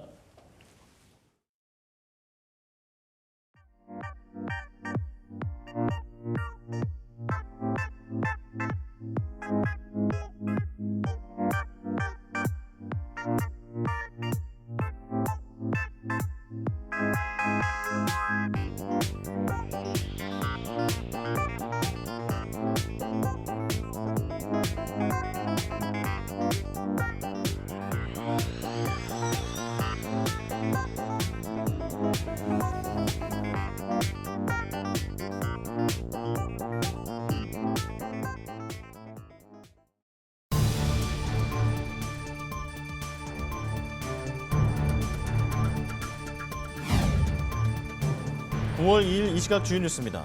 우종수 경찰청 국가수사본부장이 기자간담회에서 서울경찰청이 텔레그램 법인에 대해 입건 전 조사에 착수했다며 혐의는 이번 허위 영상물 등 범죄 방조에 대한 것이라고 밝혔습니다. 국민연금연구원은 2일 보고서를 통해 국민연금과 공무원연금, 사학연금, 군인연금 등 특수직역연금을 포함한 우리나라 4대 공적연금 모두 심각한 장기 재정 불안 문제를 안고 있다며 이를 개선하기 위한 적극적인 국가 정책적 노력이 필요하다고 경고했습니다. 기획재정부는 사업 수익성 악화 등으로 재무 위험기관으로 지정된 한국전력, 가스공사 등 14개 공공기관에 대해 2026년까지 32조 원 규모의 재무 개선을 진행한다고 밝혔습니다. 한국투자증권은 9월 코스피 등락 범위로 2,600에서 2,800포인트를 제시하면서 미국 연준이 금리를 내릴 정도로 경기가 불안하기에 주식시장도 예상 외의 움직임을 보일 수 있다며 방어주 중심으로 대응할 것을 제언했습니다. 산업통상자원부는 한국과 호주가 자유무역협정 체결 10주년을 맞아 양국 간 협력 범위를 핵심 광물과 청정에너지 분야로 확대하기 위한 협력 강화를 도모했다고 밝혔습니다. 공정거래위원회는 홈플러스 본사에 조사관을 보내 홈플러스가 판촉 행사를 진행하면서 납품업체와 협의 없이 판촉비를 강제로 부담시켰는지 조사 중인 것으로 전해졌습니다. DLENC는 지난달 31일 공사비 약 4,385억 원 규모의 도곡 개포 한신 재건축 정비 사업의 시공사로 선정됐다고 밝혔습니다. 한미약품이 2일 진행한 이사회에서 임종윤 사내이사를 대표이사로 선임하는 안건이 부결되면서 지주사 한미사이언스와의 독립 경영을 선언한 박재현 대표가 계속 자리를 지키게 됐습니다. 이 시각 주요 뉴스였습니다.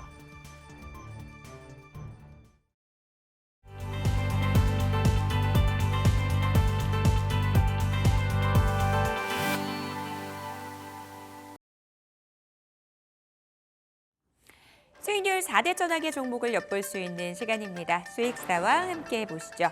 자, 오늘은 이재진 전문가 연결해서 종목 이야기 나눠보도록 하겠습니다. 전문가님, 안녕하세요.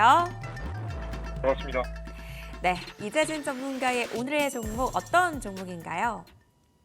오늘 시청자 여러분들께 말씀드릴 종목은 바로 코스모 신소재라는 기업입니다. 가장 대표적인 2차 전지 소재 관련된 기업이라고 보시면 될 것 같아요. 우선 왜 지금 현재 2차 전지 관련된 종목들이 주목을 받는지 간단하게 먼저 설명해 드리면요. 최근 엔비디아의 실적이 우리의 예상치보다 이 투자자들의 기대감보다 못 미치는 모습들을 보여주게 되면서 AI 대장주를 중심으로 한 반도체 관련 종목들이 힘을 많이 잃게 됐습니다. 시장이 대장을 잃었다라는 것은 굉장히 큰 의미를 가지는데요.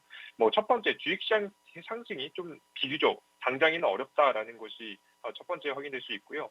두 번째는 그 다음 AI 반도체 그 다음 대장은 누가 차지할 것인가라는 좀 의문을 좀 남기게 됩니다. 이 사이에서 시장은 그나마 가장 미래 성장 가능성이 높다라고 판단할 수 있는 작년까지는 대장의 흐름을 이어왔던 2차전지 관련된 섹터에 관심을 갖고 있고요. 사실 오늘 주식시장이 좀 지지부진한 와중에서도 2차전지 관련 종목들은 굉장히 긍정적인 흐름을 보여주고 있습니다. 다만 지금 현재 2차전지 관련 종목들도 AI 대장주가 힘이 죽었기 때문에 이 2차전지 관련 종목들이 당장에 움직이는 거지 아직까지 완벽한 준비는 안 된 상황입니다. 왜 그런 거냐면 아직 적자의 늪에서 빠져나오지 못한 기업들이 굉장히 많기 때문인데요. 가장 대표적으로 에코프로조차도 이번 연도 3분기까지는 아직까지는 그 전에 만들었던 재고 손실 때문에 실적이 그렇게 긍정적이진 못할 겁니다. 아마 빠르면 지금 2023년도 이번 연도 4분기 좀 늦으면 내년도 1분기부터 실적 전환이 좀 이루어질 거라고 보고 있고요.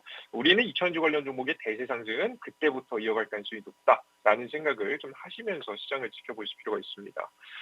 그런 와중에 우리가 단기적인 상승은 좀 중간에 지금 현재는 노려볼 수 있을 것 같아요. 그래서 지금 현재는 단기 공략하시고 좀 본격적인 투자는 이번 연도 4분기부터 모아가신다라고 한다면 조금 더 실적 기반에서 추세 상승하는 시장에서 좀 더 안정적으로 수익 공략을 할 수 있지 않을까라는 인상이 듭니다.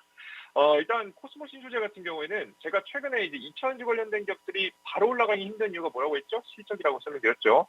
비교적 2차전지 관련된 소재 관련된 기업들 중에서 실적이 가장 좋은 편에 속하는 기업입니다. 최근 전기차 캐즘 현상에도 불구하고 18분기 연속 흑자 달성을 기록한 기업이에요. 중간중간에 분명히 영업이익이 줄어드는 모양새도 있었지만 기존에 하고 있었던 MLCC라고 해서 AI 반도체에 들어가는 핵심 지금 현재 반도체 소재를 생산하고 있거든요. 전 세계에서 해당 기업이 해당 이 소재만큼은 필름이거든요. 필름만큼은 세계 1위를 현재 기록하고 있습니다. 그만큼 안정적인 탄탄한 캐시카우를 어느 정도 들고 있기 때문에 2차 전지에서 당장 이 실적이 좀 부진하더라도 이런 실적 부진을 좀 메꿀 수 있었던 것이 현재 보여집니다. 탄탄하게 한쪽에 자리 잡고 있으면서 미래 성장성은 2차 전지 소재에서 가져가는 거죠. 특히나 해당 코스모 신소재 같은 경우는 과거부터 삼성 SDI하고만 80% 이상의 거의 관계를 이어오면서 현재 지금 이제 시장에서 이제 매출을 냈었는데요. 최근에는 LG하고 최근에 사업을 확장해서 현재 수주를 받아오는 모습입니다. LG 에너지솔루션이 미국에 가장 많은 배터리 공장 가지고 있는 거 아시죠? LG한테 2차 수주를 납품했다라는 것은 그만큼 기술력적으로 인정을 받았다라는 내용입니다. 실제 LG 에너지솔루션에 뭘 공급하냐면 소입경 양극재라는 걸 공급하거든요. 소입경 양극재라는 게 뭐냐면 간단하게 설명드려서 입자가 훨씬 더 작은 그 형태의 지금 양극재라는 겁니다. 이 양극재의 장점이 뭐냐? 에너지 밀도가 기존의 것에 비해서 훨씬 더 높게 설정할 수 있고요. 요즘 화재 위험이 굉장히 높잖아요. 화재 위험이 낮아진다라는 이 배터리 자체가 안정화된다라는 장점이 있습니다. 그렇게 되면서 자연스럽게 최근에 LG하고 계속해서 협력 관계를 이어오면서 이번 연도부터 특히나 실적 개선이라든가 매출 개선이 이루어지고 있는 모습이에요. 2025년도에는 매출 2조 달성이라는 컨센서스 예상치가 어느 정도 나오고 있습니다. 이건 나중에 가면 알 것 같긴 하지만 지금 현재 매출 기준에서 2배가 넘는 매출이 현재 예상이 되기 때문에 해당 기업 코스모 신소재에 관심 갖고 지켜보시면 단기적으로도 그렇고 중장기적으로 그렇고 관심 가질 만한 종목이라고 봅니다. 일단 제가 앞서 말씀드렸듯이 지금 당장 단기적인 공략을 말씀드릴게요. 차트 보시면서 말씀드려보도록 하겠습니다. 코스모 신소재 이제 막 바닥부터 반등하기 시작하는 자리인데요. 이 자리가 굉장히 저평가받았다는 증거가 뭐냐? 왼쪽에 보시면 최근 들어서 경기 침체 악재에 떨어졌었던 급락자리 있죠. 급락자리 자리 저점까지 위에까지도 메꾸지도 못했습니다. 요 정도 자리까지는 충분히 메꿀 수 있다라고 보고 있거든요. 그래서 현재 매수가 자리는 저는 11만 5천 원 자리. 살짝 조정만 받아주면 매수하시면 하다고 보고 있고요. 직전 경기 침체의 기대 악재 요즘 좀 많이 해소되고 있잖아요, 그죠? 그래서 13만 원 자리까지는 단기 반등 좀 가능해 보이니 여기까지 단기 반등 기대해 보시고 손절가 같은 경우에는 11만 원 자리 잡아드릴 테니까 가격 전략 확인하시면서 단기 반등 노려보시고. 앞서 말씀드렸듯이 단기 공략도 하시고 이번 연도 4분기에는 중장기 투자도 가능한 기업이니까 꼭 관심 종목 넣어주셨으면 좋겠습니다. 네, 코스모 신소재에 대한 가격 전략까지 들어봤습니다. 오늘 도움 말씀 감사합니다. 네, 오늘장 2차 전지 관련주들 뜨거운 흐름을 보이고 있습니다. 최근에는 셀사 위주로 상승이 이어졌다면 오늘은 소재 쪽으로도 그 강세가 이어지고 있는 상황인데요. 사실 전기차 소재 관련 기업들은 실적이 부진한 기업들이 상당히 많은데 이 종목 같은 경우에는 캐즘에도 불구하고 18분기 연속 흑자를 보이고 있다는 점 특징적이다라고 말씀 주셨어요. 더불어서 기존 MLCC 매출이 확대될 것으로 기대되는데요. LG 에너지 솔루션 향 소입견 양극재를 공급하고 있다라는 점도 긍정적이다라고 말씀 주셨습니다. 사실 가격 전략 자체는 이 단기 트레이딩 관점에서 제시를 해주셨는데 이 종목 같은 경우는 중장기적으로도 충분히 끌고 갈 수 있는 종목이다라고 말씀 주셨고요. 매수가는 11만 5천 원, 목표가 13만 원, 손절가 11만 원 잡고 대응해 보도록 하겠습니다. 자, 바로 이어서 김동석 전문가 연결해서 종목 이야기 들어보도록 하겠습니다. 전문가님 안녕하세요. 네, 반갑습니다. 네, 오늘의 종목 공개해 주시죠. 네, 오늘 기업은 제가 최근에 계속 강조드렸던 게 2차 전지가 구조적 성장기다라는 말씀을 많이 드렸습니다. 2차 전지가 최저점에 있을 때 지금부터 상승할 때입니다라는 얘기를 많이 했는데 왜 그러냐 한다면은 그냥 2차 전지 이슈가 있어서 아니면 2차 전지 그냥 지금 당장 뭔가 많이 만들어져서 그게 아니라 이제 실적이 눌림목이 나왔다가 다시 성장할 시기다라는 거죠. 그러다 보니까 전체적으로 움직이는 거고요. 아마 이 추세는 계속 이어질 가능성이 높습니다. 그래서 오늘 기업은 TCC 스틸이라는 기업입니다. 이 TCC 스틸이라는 기업이 뭐 하는 기업이냐라고 한다면 이 원통형 배터리 관련 기업이라고 보시면 될 것 같고요. 니켈 도금 강판을 거의 국내에서 독점하고 있는 기업이라 보시면 될 것 같습니다. 그래서 이 원통형 배터리의 이 캔 원료라고 보시면 될 것 같고요. 근데 제일 중요한 게 뭐냐 한다면은 이 원통 배터리가 왜 성장하냐라는 부분이죠. 일단 실제 LG 에너지솔루션이 올해부터 8월에서 9월 사이에 오창 공장에서 원통 배터리 생산이 시작이 됩니다. 그럼 생산된 배터리가 다 어디로 들어가냐라고 물어볼 수 있을 것 같은데 대부분 다 테슬라로 들어간다라 보시면 될 것 같습니다. 왜 그러냐 한다면은 내년부터 사이버 트럭의 생산량이 늘어나죠. 이 사이버 트럭에 들어가는 배터리가 뭐냐면은 원통 배터리입니다. 근데 중요한 게 올해 오창 공장에서 만들어지는 게 아니라 내년에 또 LG 에너지솔루션의 공장 하나가 완공이 됩니다. 그래서 미국에 있는 이 원통 배터리 공장이 약 37기가와트시 정도 완공이 되고요. 대략 37기가와트시면은 뭐 몇만 대의 차량을 만들 수 있냐라고 한다면 대략 40만 대 정도의 차량을 만들 수 있는 수량이라고 보시면 될 것 같습니다. 그러면 얘기하는 게 이 원통 배터리 그럼 또 그 공장이 있는 건 어디로 들어가냐? 그것도 아마 테슬라로 들어갈 가능성이 높다라고 보시면 됩니다. 근데 왜 테슬라로 이렇게 많이 들어가냐라고 한다면 테슬라의 목표는 자체적으로 원통 배터리를 만드는 거였어요. 근데 이번에 셀 생산량이라든가 수율이 안 나옵니다. 그러다 보니까 자체적으로 만든 양 자체가 사실 이 사이버 트럭을 만들 수 있는 양에 정말 많이 해봐야 한 10분의 1 정도? 그러니까 10분의 9 정도는 다른 원통 배터리를 사다가 넣어야 된다는 거죠. 그러다 보니까 LG 에너지 솔루션이 납품을 좀 많이 한다라 보시면 될 것 같고요. 그리고 추가적으로 아까 얘기했던 대로 구조적 성장기에 와 있다. 그러다 보니까 배터리 기업들도 바닥에서 추세 상승이 나오고 있긴 한데 그 배터리에 납품하는 기업들도 뒤따라서 올라간다라는 거죠. 그러니까 과거에도 보시면은 배터리 기업들이 뭐 100%씩 움직일 때 거기 안에 들어가는 뭐 양극재라든가 아니면 음극재라든가 그 관련된 기업들은 오히려 주가가 더 크게 움직이는 경향이 있더라. 그러니까 변동폭이 더 큰 거죠. 그러다 보니까 TC 스틸도 원통 배터리에 대한 기대감이 지금 바닥에서 이어지고 있다라고 보시면 될 것 같습니다. 그래서 지금 구간 보시면은 주가가 상당히 많이 빠졌습니다. 과거에는 기대감이었죠. 원통형에 대한 기대감으로 주가가 정말 많이 상승을 했는데 그 이후에 어떻게 보면은 전만큼 안 되겠는데? 전만큼 판매량이 안 나오겠는데? 생각한 만큼 안 되겠는데? 해서 주가가 빠진 거죠. 이제는 뭐다? 질적인 성장이다. 기대감이 아니라 정말 이제 납품하고 실적이 올라오고 판매량 늘고 하는 부분에 주가가 상승할 가능성이 높다라는 거죠. 그렇기 때문에 지금 구간에서는 개인적으로 이 음봉에 천천히 매수를 하면 될 것 같다. 그래서 시초가 이하 공략 가져가시면 좋을 것 같고요. 일단 1차 목표가는 4만 원입니다.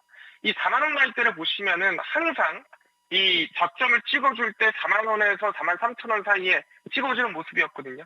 그래서 4만 원을 돌파해야 그 이상 가능하다. 그래서 1차 목표가는 4만 원 잡으시고요. 손절가는 32,500원입니다. 누가 봐도 매물이 가장 많은 구간이죠.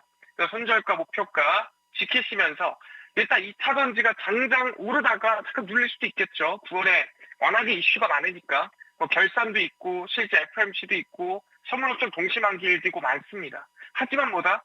결국엔 구조적인 성장이 나올 가능성이 높다라는 거 알아주시면서 대응하시면 좋을 것 같습니다. 네, TCC 스틸에 대한 가격 전략까지 들어봤습니다. 오늘 도움 말씀 감사합니다. 감사합니다. 네, 이 종목의 투자 포인트 정리를 해보도록 하겠습니다. 시장의 변동성이 나오고 있는 상황에서도 큰 그림 놓치지 말아야 한다라고 말씀 주셨어요. 2차 전지 구조적인 성장기에 진입했다면서 TCC 스틸에 대한 매수 의견 주셨습니다. 매수가는 이게 시초가 이하, 목표가는 4만 원, 그리고 손절가는 32,500원 잡고 대응해 보도록 하겠습니다. 딜사이트에서 최고의 전문가들의 수익률 대결은 이번 주에도 계속됩니다. 지금까지 수익사항이었습니다.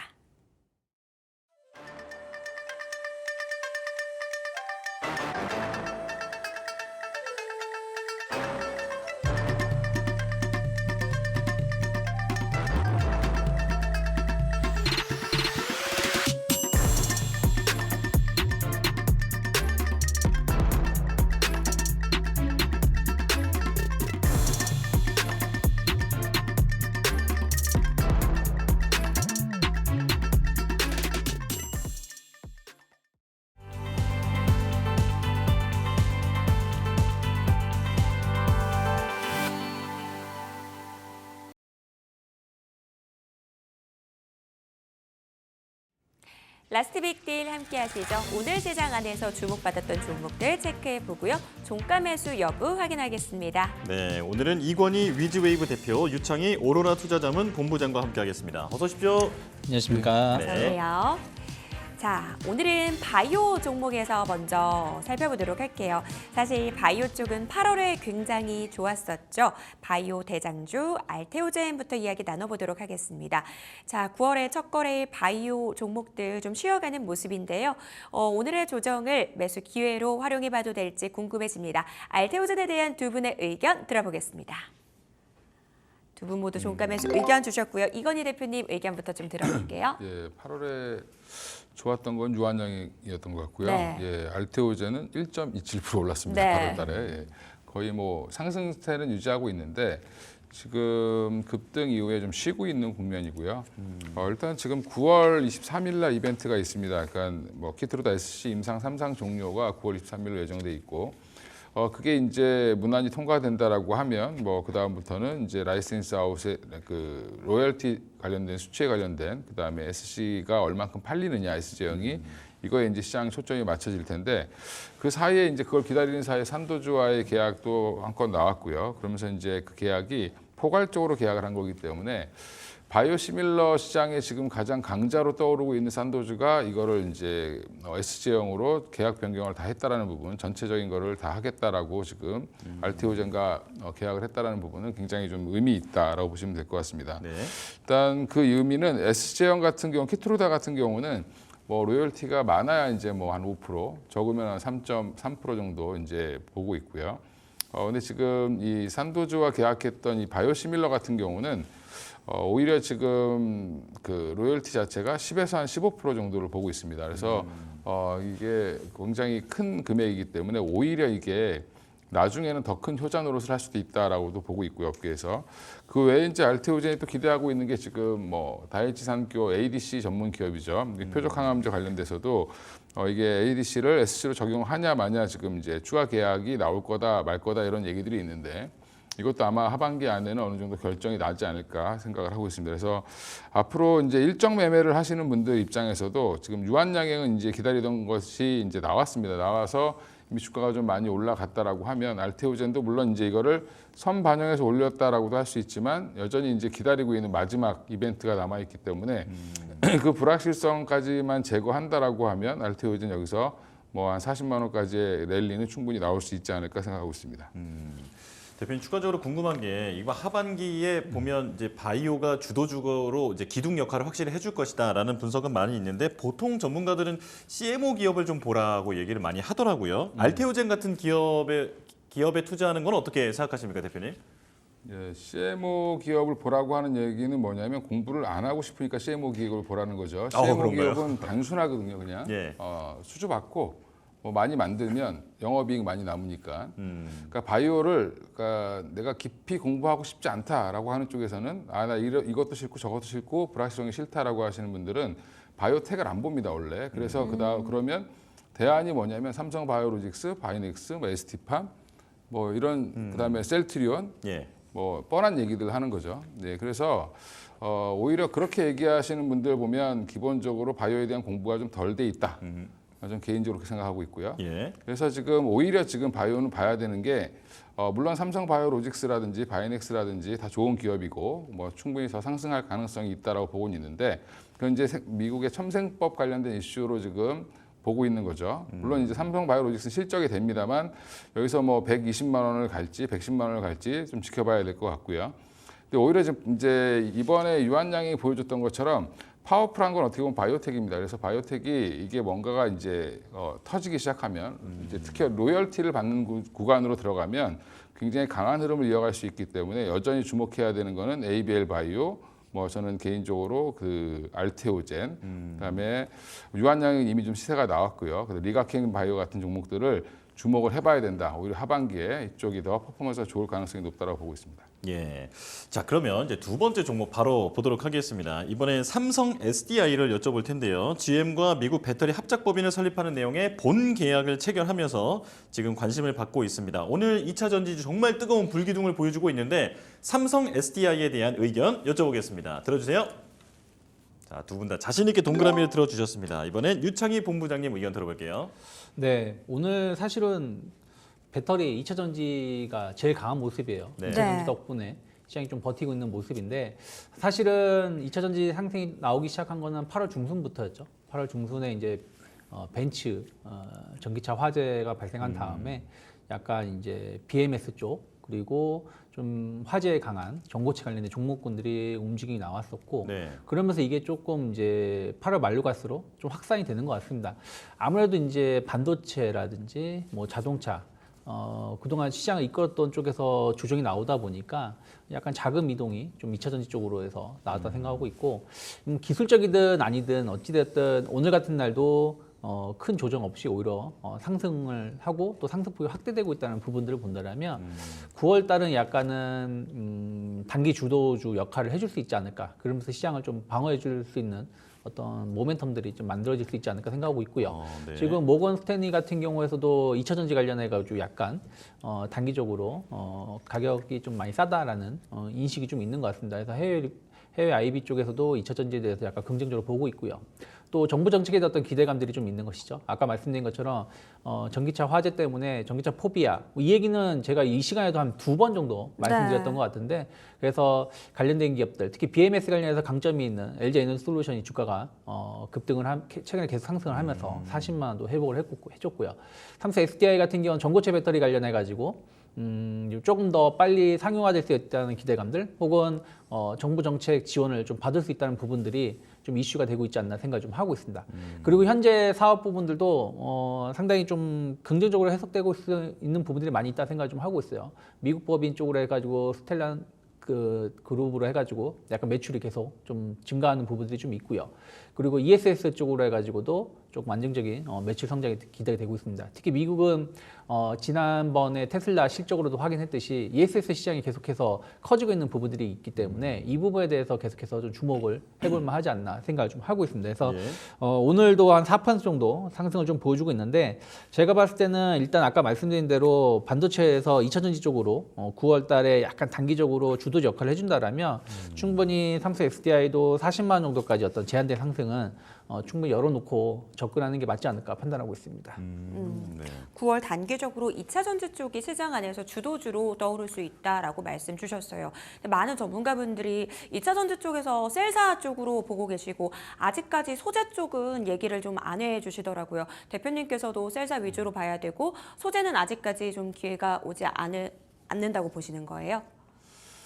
또한 뭐 LG 에너지 솔루션이 지금은 가장 좋아 보이고요. 네. 일단 추세 전환에 성공한 종목은 유일하게 LG 에너지 솔루션밖에 없다라는 부분이고, 그리고 지금 LG 에너지 솔루션은 좀 좋은 호재들이 좀 여러 가지가 있습니다. 그러니까 아까 뭐 BMS 시스템 관련돼서도 이제 말씀해 주셨는데 그 외에도 이제 건식 공정의 도입이라든지 그 외에 또 4680 배터리의 출시 이런 것들까지 이제 호재로 작용할 수 있다라고 보고 있고요. 근데 지금 오늘 이제 이렇게 과격하게 2차 전지가 다들 올라오고 있는 이유는 결국 모건 스탠리 보고서 때문인데 그 보고서에서 사실은 목표가를 올린 거는 한 5종목밖에 없습니다. 나머지는 다 오히려 내린 종목들도 있는데 전반적으로 분위기가 에코프로비엔 같은 경우는 목표가를 16만 원으로 오히려 낮췄는데 네. 예, 낮췄는데 7% 올라가죠. 그러니까 이건 약간 좀 쏠림 현상이 좀 나오는 거다라고 보시면 될 것 같고요. 여전히 아직은 소재보다는 셀 업체들이 조금 더 강점을 가지고 있고 제 개인적인 탑픽은 LG 에너지 솔루션, 두 번째는 삼성 SDI이기 때문에 오를 들었고요. 네. 포스코 퓨처엠이 오늘 15% 이상 올라오는 거는 소재 중에서는 포스코 퓨처엠이 가장 좋습니다. 좋은 회사인데 그동안 너무 많이 떨어졌기 때문에 제자리 돌리기 정도가 빨리 나왔다라고 보시면 될 것 같습니다. 그래서 이 추세가 이어지는 여부는 또 미국의 대선 토론이라든지 이런 것들을 또 보셔야 될 것 같고요. 모건 스탠리가 쓴 거는 유럽향 관련돼서 캐파가 늘어나고 생산량이 늘어날 거다라는 가동률이 증가할 거라는 거가 근거기 때문에 미국에 대한 리스크는 전혀 언급하지 않았습니다. 네. 그러면 미국에서 만약에 대선 후보가 뭐 지금 트럼프 쪽으로 쏠린다라고 하면 또 순간적으로 또 차익 실현 매물이 급하게 나올 가능성도 있다라는 거는 여전히 좀 생각을 하셔야 될 것 같습니다. 예. 유럽향 캐파 증가를 근거로 일부 종목에 대한 TP를 상향한 모건 스탠리의 보고서입니다. 그 내용을 좀 제대로 볼 필요가 있다라는 말씀 주셨고요. 2차 전지 내에서 탑픽으로는 LG엔솔 또 꼽아주셨으니까요. 이에 대한 부분들 참고해 보셨으면 좋겠습니다.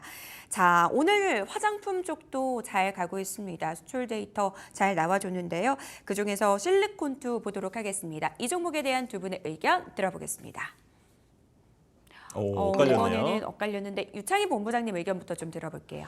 네, 화장품 관련해서는 최근에 계속해서 제가 좀 좋은 말씀 드린 적은 없는 것 같아요. 약간 2분기, 그러니까 1분기 때 실적에 대한 어떤 기대감들이 좀 많이 반영된 부분들이 좀 있다라는 것이죠. 그러다 보니까 2분기 실적을 발표하고 나서도 주가가 아직은 크게 움직임이 나오지 못하고 있기 때문에 저는 최소한 3분기 정도까지 실적을 좀 봐야 된다 생각하고 있고요. 특히 3분기가 좀 중요할 수 있는, 그러니까 3분기 실적이 중요할 수 있는 게 화장품 업체들도 결국에는 이제 그동안 중국향 기업이 아니라 미국향 기업 혹은 뭐 일본향 기업들의 매출이 수출이 증가하면서 주가가 올라왔는데 8월 1일부터 원화 강세를 띄었다는 것이죠. 그러니까 8월 1일 그 원화하고 현재 원화하고 비교해 본다면 1달러당 거의 50원 정도 오늘 기준으로 쳐도 50원 가까이가 내려와 있는 상황이기 때문에 그럼 이게 오로지 3분기의 실적에 2달 정도 반영되는 거 아니겠습니까? 8월 달 이제 이번 9월 달까지 해가지고 네. 그러면은 환율 효과가 좀 그러니까 부정적으로 나왔음에도 불구하고 실적이 좋게 나오고 영업이익률이 크게 안 빠졌다. 그러면 오히려 저는 그때부터는 주가가 조금은 긍정적으로 해석을 하면서 올라갈 수 있지만 그 전까지는 좀 확인할 부분들이 좀 있다 생각 좀 하고 있어요. 그리고 7월부터 약간 또 변화가 나온 거는 미용 시장 쪽에서 약간 필러라든지 보톡스 네. 이런 쪽의 기업들이 주가 흐름이 좋거든요. 그러니까 미용에 대해서 관심이 없어진 게 아니라 작년 같은 경우가 미용 의료기기 쪽으로 퍼포먼스가 좋았고 올 상반기에는 화장품 쪽으로 퍼포먼스가 좋았다라면 하반기에는 의외로 약간 필러라든지 보톡스 뭐 이런 기업들이 조금 더 좋은 퍼포먼스를 이어갈 수 있지 않을까 생각을 좀 하고 있습니다.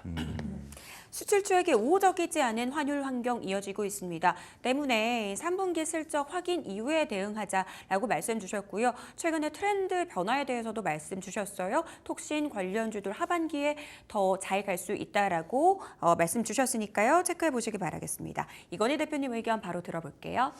예, 일단 뭐 그런 우려들이 계속 여전히 남아 있죠. 네. 밸류에이션 문제부터 시작해서 실리콘투가 과연 밸류를 얼만큼 줘야 되냐. 이제 화장품을 만드는 회사도 아니고 단순 유통을 하는 회사인데 인디 브랜드들을 어떻게 조합해가지고 어떻게 잘 팔아내느냐의 이제 싸움인데 지금 일단 물류센터를 미국 쪽에 확장했다는 건 미국 시장에 대한 자신감을 좀 표현한 것 같고요. 그 외에 이제 물론 이제 숫자가 확인을 좀 시켜줘야 되겠지만 미국의 그 화장품 수출 데이터를 보면 여전히 증가세입니다. 미국과 일본은 여전히 판매량이 증가하고 있는 중이고요. 그러면 이제 여기서 이 자리에서 한번 들어가 볼 거냐 말 거냐에 이제 결정을 해야 되는 상황인데 저는 이제 박스권 하단을 깨지는 않을 거다라고 보고 있고요. 그래서 뭐 4만 원대 초반만 유지해 준다라고 하면 충분히 한번 재상승은 나올 거다라고 보고 있고요. 최근 화장품주가 그 6월 이후로 계속 지금 횡보하면서 쉬고 있는 과정이기 때문에 한 번 정도의 반등은 충분히 나올 수 있다라고 보고 있고 3분기 실적이 만약에 지금 수출 데이터를 계속 지금 집계를 실시간으로 거의 하고 있죠. 화장품주들은. 그러면 이제 이게 생각보다 좋다라는 느낌이 들면 더 빠르게 움직일 수도 있기 때문에 실적 확인 전에 먼저 갈 수 있다라는 부분에서는 그런 부분들도 좀 고려하셔서 매매를 하셔야 될 것 같습니다. 예, 자 실리콘2에 대해서는 두 분의 의견이 엇갈렸다는 점 투자자분께서 참고를 해주시면 좋겠고요. 자 이제 다음 종목 보겠습니다. M83인데요. 최근에 상승한 이후에 많은 변동성을 보여주고 있습니다. 오늘도 강세를 보인 이후에 약간 상승폭이 꺾이기도 했는데 자 AI 기술 기업 디블라트를 자회사로 편입한 이후에 지금 AI 보안 쪽에서도 관심을 받고 있습니다. 자, 이 종목에 대한 의견 여쭤보겠습니다. 자, 들어주세요. 두 분 다 X를 들어주셨습니다. 이건희 대표님 의견부터 들어볼게요. 예, 일단 지금 뭐 그 자회사 인수를 또 상장하자마자 물론 이제 그 돈 가지고 했는지 모르겠지만 인수하면서 지금 뭐 다시 AI 보안 관련돼서 오늘 장중에 불을 좀 뿜었죠. 아침에 오전에 17%까지 올라갔는데 결국에 시장에 답을 보여주는 것 같습니다. 지금 다시 다 내려왔는데 지금 딥페이크 관련돼서는 일단 저는 아직은 테마성이라고 보고 있고요. 지금 딥페이크로 돈 벌 수 있는 기업이 과연 우리나라에 존재할까? 라는 것도 사실은 조금 저는 의문이기도 합니다. 그래서 여전히 이제 그럴 거면 차라리 미국에서 지금 얼마 전에 사고를 쳤던 크라우드 스트라이크라는 회사, 예. 그 회사가 오히려 더 낫다라고 보고 있고요. 그러면 지금 보안주는 이런 네. 이슈가 있을 때마다 한번 올랐다가 대부분 빠집니다. 근데 M83 같은 경우는 특히 또 이제 특수효과에 관련돼서 좀 강점이 있는 회사죠. 근데 이쪽이 지금 2천억 정도에서 지금 상장 후에 굉장히 좀 주목을 받았지만 사실은 지금 그렇게 따지면 뭐 덱스터라든지 기존에 있는 회사들은 여전히 주가가 안 좋습니다. 그 상장 초반에 이제 상장한 지 얼마 안 된 회사들 별로 좋아하지도 않지만 사실은 조금 약간 지금 주가는 조금 더 조정을 받아야 되지 않을까 개인적으로 생각하고 있습니다. 네. 크라우드 스트라이크를 설명을 해주시면서 확실한 기술력을 갖고 있는 곳에 투자하는 게 오히려 맞겠다라고 이건희 대표님께서 말씀해 주셨는데요. 유창희 본부장님은 어떤 의견이십니까? 네, 뭐 딥페이크 테마로 따진다라면 뭐 조금 더 이슈가 있으면서 움직임이 나올 수 있다 생각을 좀 하고 있어요. 왜냐면 오늘도 지금 그게 가능한지 모르겠지만 그 업체를 조사하겠다는 거 아니겠습니까? 텔레그램을 예, 갑자기 내사한다고 이거 하죠. 생각했는데 예, 일단. 텔레그램 업체를 조사하겠다고도 이제 나왔고 그리고 관련된 이제 피해자가 계속 나오고 있고 또 관련된 정보 대책이 나오고 있기 때문에 이쪽에 대한 어떤 흐름들은 충분히 조금 더 움직임이 나올 수 있다 생각 좀 하고 있어요. 하지만 앞에서 말씀하신 것처럼 실제 딥페이크 관련해 가지고 우리나라 기업들이 얼마나 매출이 높아질 수 있을지는 의구심이 있고요. 또 하나는 이쪽 기업들의 테마가 그러니까 시총이 상당히 적습니다. 예. 어떤 기업은 최근에 저점 대비해서 50% 이상 올라왔는데도 시가총액이 300억밖에 안 되는 기업들도 있거든요. 물론 M83이 그렇다는 건 아니고요. 네. 그래서 이런 부분들에 의해서 주가가 움직였다는 부분들은 저는 조금 더 올라온다라면 좀 차익 실현을 해야 된다 생각을 좀 하고 있고요. 특히 M83 같은 경우는 신규 상장주죠. 예. 최근에 보면 신규 상장주가 또 지난주에 주가 흐름이 좋았어요. 네. 약간 어떻게 보면 또 신규 상장주 테마가 같이 붙으면서 주가가 올라온 부분들이 있는데 참 첫날에 상당히 좀 아쉬운 모습을 보여줬었죠. 상승이 잘 유지가 되고 있다가 마감 1시간 정도 남겨놓고서는 급락세가 나오면서 주가가 긴 윗꼬리가 나오면서 마감을 했거든요. 근데 오늘 딱 이제 그 언저리까지 좀 반등을 주고 오늘도 약간의 차익선 매물이 나오면서 결국 강보합권으로 좀 내려와 있는 걸 본다라면 딥페이크의 이슈에 의해서 약간 주가 변동성은 있을 수 있겠습니다만은 이것이 어떤 본질적인 가치를 증가시킬 가능성은 좀 제한적이지 않을까 판단하고 있습니다. 본부장님 그렇다면 이 딥페이크 떼고 네. M83 자체만의 어떤 성장세에 대해서는 어떻게 전망하십니까? 그것도 저는 조금은 확인이 필요한 게 아까 말씀하신 것처럼 덱스터라든지, 그러니까 항상 신규 상장하면 덱스터 같은 경우는 그때 제 영화가 갑자기 생각이 안 나네요. 신과 함께인가요? 신과 함께. 신과 함께. 네, 그걸 제작했다고 하면서 엄청난 이슈가 있으면서 주가가 반응을 했는데 그 이후에는 또 별다른 어떤 소식은 없으면서 주가는 약세를 띄었거든요. M83도 마찬가지입니다. 처음에 상장을 했을 때는 어떤 되게 유명했었던 작품들을 했다라는 부분들이 이슈가 되고 있지만 그 다음에는 그런 부분들이 크게 부각이 안 되고 오히려 실적으로 확인시켜주다 보니까 주가가 약세를 띄는 부분들이 좀 있어서 특히 우리나라 같은 경우는 컨텐츠 관련해서는 조금 능력 대비해서 저평가받고 있는 부분들은 있습니다만은 네. 그렇다고 해서 그 저평가받으니까 앞으로 진정하게 재평가를 받을 수 있다라고 해석을 하면서 공격적으로 투자하기에는 조금은 시간이 좀 필요하지 않을까 생각하고 있습니다. 네네. 기술력에 대한 의문, 과연 정부 정책에 대한 찐수혜가 가능한 건지 퀘스천 마크가 붙는다라는 부분 공통적으로 말씀을 주셨습니다. M83에 대해서 X 의견 들어봤고요. 암호화폐 관련주로 넘어가 보도록 할게요. 미국 대선이 정말 박빙의 승부를 보이고 있는 상황입니다. 주말 사이에 다시 한번 트럼프 후보의 지지율이 올랐다라는 뉴스 저희가 이 시간 통해서 또 전해드린 바 있는데요. 이렇게 박빙의 승부가 예측되자 양 후보 모두 공격적인 정책들 내놓고 있습니다. 이 가상화폐 시장에 대한 지지를 보내면서 암호화폐 관련 법안 통과 가능성 높아지고 있는데요. 이와 관련돼서 갤럭시와 머니트리에 대한 두 분의 의견 들어보겠습니다. 두 분 모두 O 동그라미. 의견 주셨고요. 이건희 대표님 의견부터 좀 들어볼게요. 네, 일단 지금 법제와 관련돼서 지금 계속 재개가 될 거라는 기대감이 있고요. 지금 현재 들려오는 얘기로 보면 국회에서도 적극적으로 지금 이거를 토큰 증권에 관해서 법제화를 좀 만들어내겠다라는 지금 의지가 좀 나오는 것 같습니다. 최근에 여기에 지금 트럼프 관련된 이슈도 자극을 할 수 있는데 일단 갤럭시와 머니트리 최근에 이제 그동안 준비해왔던 사업들이 이제 제도화가 안 되면서 좀 실망감이 좀 많이 빠졌던 그런 부분들이 다시 한번 최근에 보면 주가가 반등하려는 의지가 굉장히 강하죠. 그래서 오랫동안 거래가 안 되다가 거래가 다시 재개되기 시작했습니다. 이 대형 거래를 싣고 나서 그 다음에 지금 이렇게 또 급락이 좀 나오긴 했는데 거래 없이 또 빠졌던 부분들 이런 부분들 보면 다시 한번 한 뭐 10,000원까지의 도전은 충분히 나오지 않을까 개인적으로 보고 있고요. 그래서 지금 종가 매수를 해보셔도 괜찮다라고 보고 있습니다. 네, 알겠습니다. 바로 이어서 유창희 본부장님 의견 좀 들어볼게요. 네, 말씀하신 것처럼 이제 그 전 국회에서는 폐기가 됐죠. 5월달에 이제 폐기가 된 것이고 이번에 이제 다시 토큰증권 법제화를 추진한다라고 하는 겁니다. 그래서 빠르면 다음 주 정도면 결론이 나올 수 있다 생각 좀 하고 있고요. 물론 추진한다고 해서 바로 통과되는 건 아니지만 이번 국회에서는 통과될 가능성이 상당히 높다라는 것이죠. 그리고 이제 금리가 인하를 하게 된다라면. 약간 쪼개기 투자가 조금은 그전보다는 좀 주목받을 수 있다 생각 좀 하고 있어요. 그러니까 약간 이제 이런 쪼개기 투자가 약간 미술품이라든지 뭐 부동산이라든지 음악 같은 거 네. 이런 부분들로 이슈가 있었습니다만 그때는 금리가 0% 시절이었고 금리가 5% 물론 우리나라는 3% 중반이지만 어쨌든 금리가 이제 높게 상승하면서 이런 거에 투자보다 은행에다가 돈을 넣어놓으면 리스크 없이 이자를 받을 수 있다는 인식이 있다 보니까 이런 토큰 투자가 그 전보다는 좀 주목을 못 받았는데 사실 금리가 뭐 얼마나 내려갈지는 모르겠지만 어쨌든 하락세가 최소한 우리나라 같은 경우 한 1.5% 정도, 미국 같은 경우는 2에서 한 3% 중반 정도의 금리 인하가 나온다라면 아무래도 이제 토큰 관련돼서 어떤 쪼개기 투자에 대한 어떤 관심도도 높아질 수 있다 생각 좀 하고 있습니다. 그래서 그런 부분들에 어떤 기대감들 충분히 가져갈 수 있다 생각 좀 하고 있고요. 예. 그리고 이제 블록체인 기술을 가지고 있기 때문에 이와 관련해서 조금 이제 규제가 법제화가 정확히 된다라면 관련해서 성장 모멘텀 좀 더 가져갈 수 있지 않을까. 그래서 뭐 실적이 엄청나게 좋아진다는 게 아니라 어쨌든 이벤트가 계속 조금 남아있다는 걸 감안한다라면 그거 대비해서 주가는 좀 덜 오르지 않았나 생각하고 있습니다.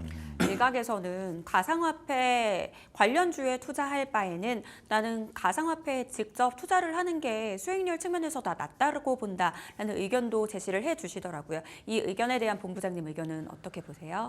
사실은 뭐 가상화폐에 직접적으로 투자하는 것도 나쁘지 않다 생각 좀 하고 있어요. 네. 대신에 우리가 잡코인이라고 하죠. 예, 예. 뭐 그런 거 말고 뭐 비트코인이 됐든 뭐 이런 종류의 몇 개만 투자를 해야 된다 생각하고 있고 또 하나는 사실은 증권사가 수익성을 보이는 것은 증권사가 투자를 잘해서 수익을 보이는 게 아니라 거래가 활성화되거나 관련된 상품들이 출시가 되면서 거기에 따른 수수료가 늘어나는 거 아니겠습니까? 그럼 가상화폐 시장이 커진다는 얘기는 그와 관련된 수수료라든지 그거 관련된 서비스 혹은 상품들이 또 거래가 많이 되기 때문에 수수료가 늘어나는 거기 때문에 그와 연계된 기업을 투자하는 것도 전 대안이 될 수 있다 생각하고 있어요. 그러니까 예, 예. 꼭 주식 투자를 잘해야만 주식 투자를 할 수 있는 건 아니니까요. 그 나머지 상품들을 잘 관련된 기업을 투자해도 좋은 결과 볼 수 있기 때문에 저는 꼭 가상화폐의 투자도 괜찮지만 네. 거기에 대해서 자신이 없다라면 관련된 기업이 수익성이 증가할 수 있는 부분들에 대해 주목을 하면서 대응하는 것도 나쁘지 않다 판단하고 있습니다. 네. 미 대선 관련주에서 한 종목 더 좀 질문을 드릴게요. 종목보다는 섹터 의견이 될 것 같은데요. 앞서서도 언급을 드렸지만 주말 사이에 트럼프의 지지율이 조금 올랐다라는 뉴스가 전해지면서 오늘 장 초반에 신재생 쪽이 좀 많이 밀리는 모습을 보였습니다. 이건희 대표님께서는 신재생 쪽 어떻게 보고 계시는지 궁금하거든요.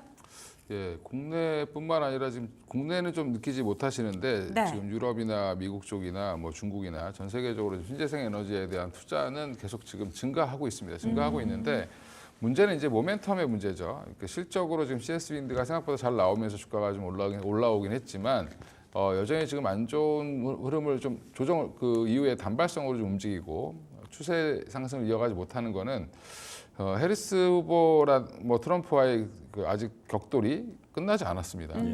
그래서 제가 아까 그 2차 전지도 걱정하는 부분이 그런 부분인데 지금 산업의 실제와 실제 전망과는 다르게 그 다음에 이제 모멘텀 앞으로 한 4년을 끌고 갈 대통령이 누가 될 것이냐에 대한 그런 의문점 이런 것들이 여전히 지금 불안 요소로 작용을 하고 있는 거고요.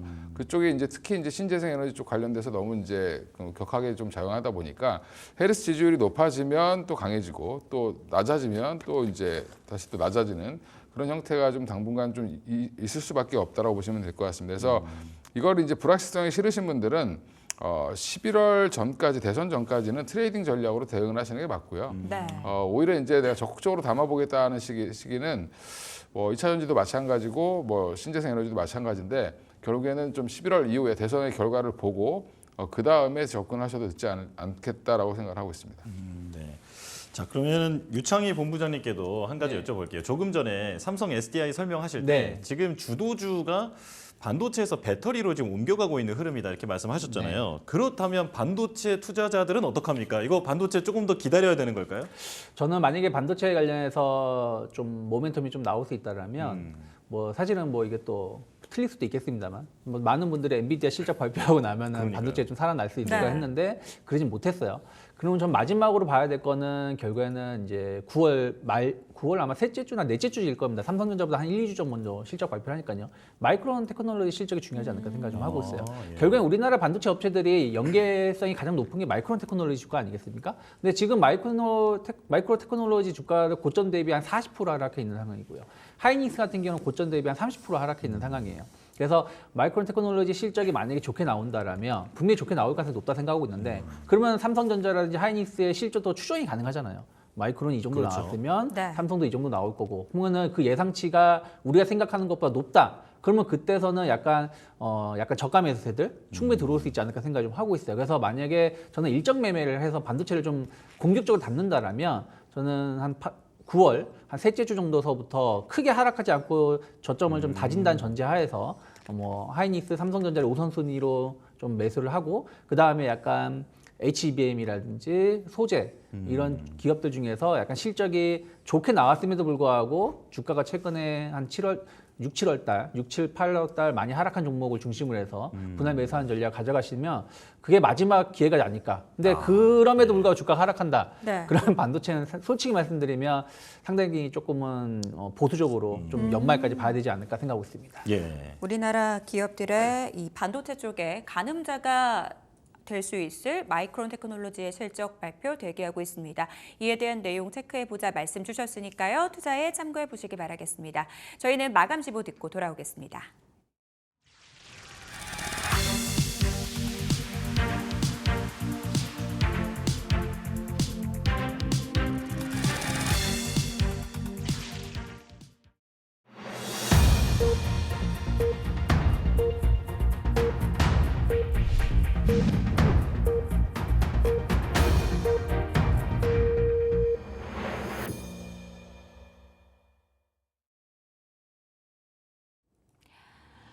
월요일장 마감됐습니다. 9월의 첫 거래일이었죠.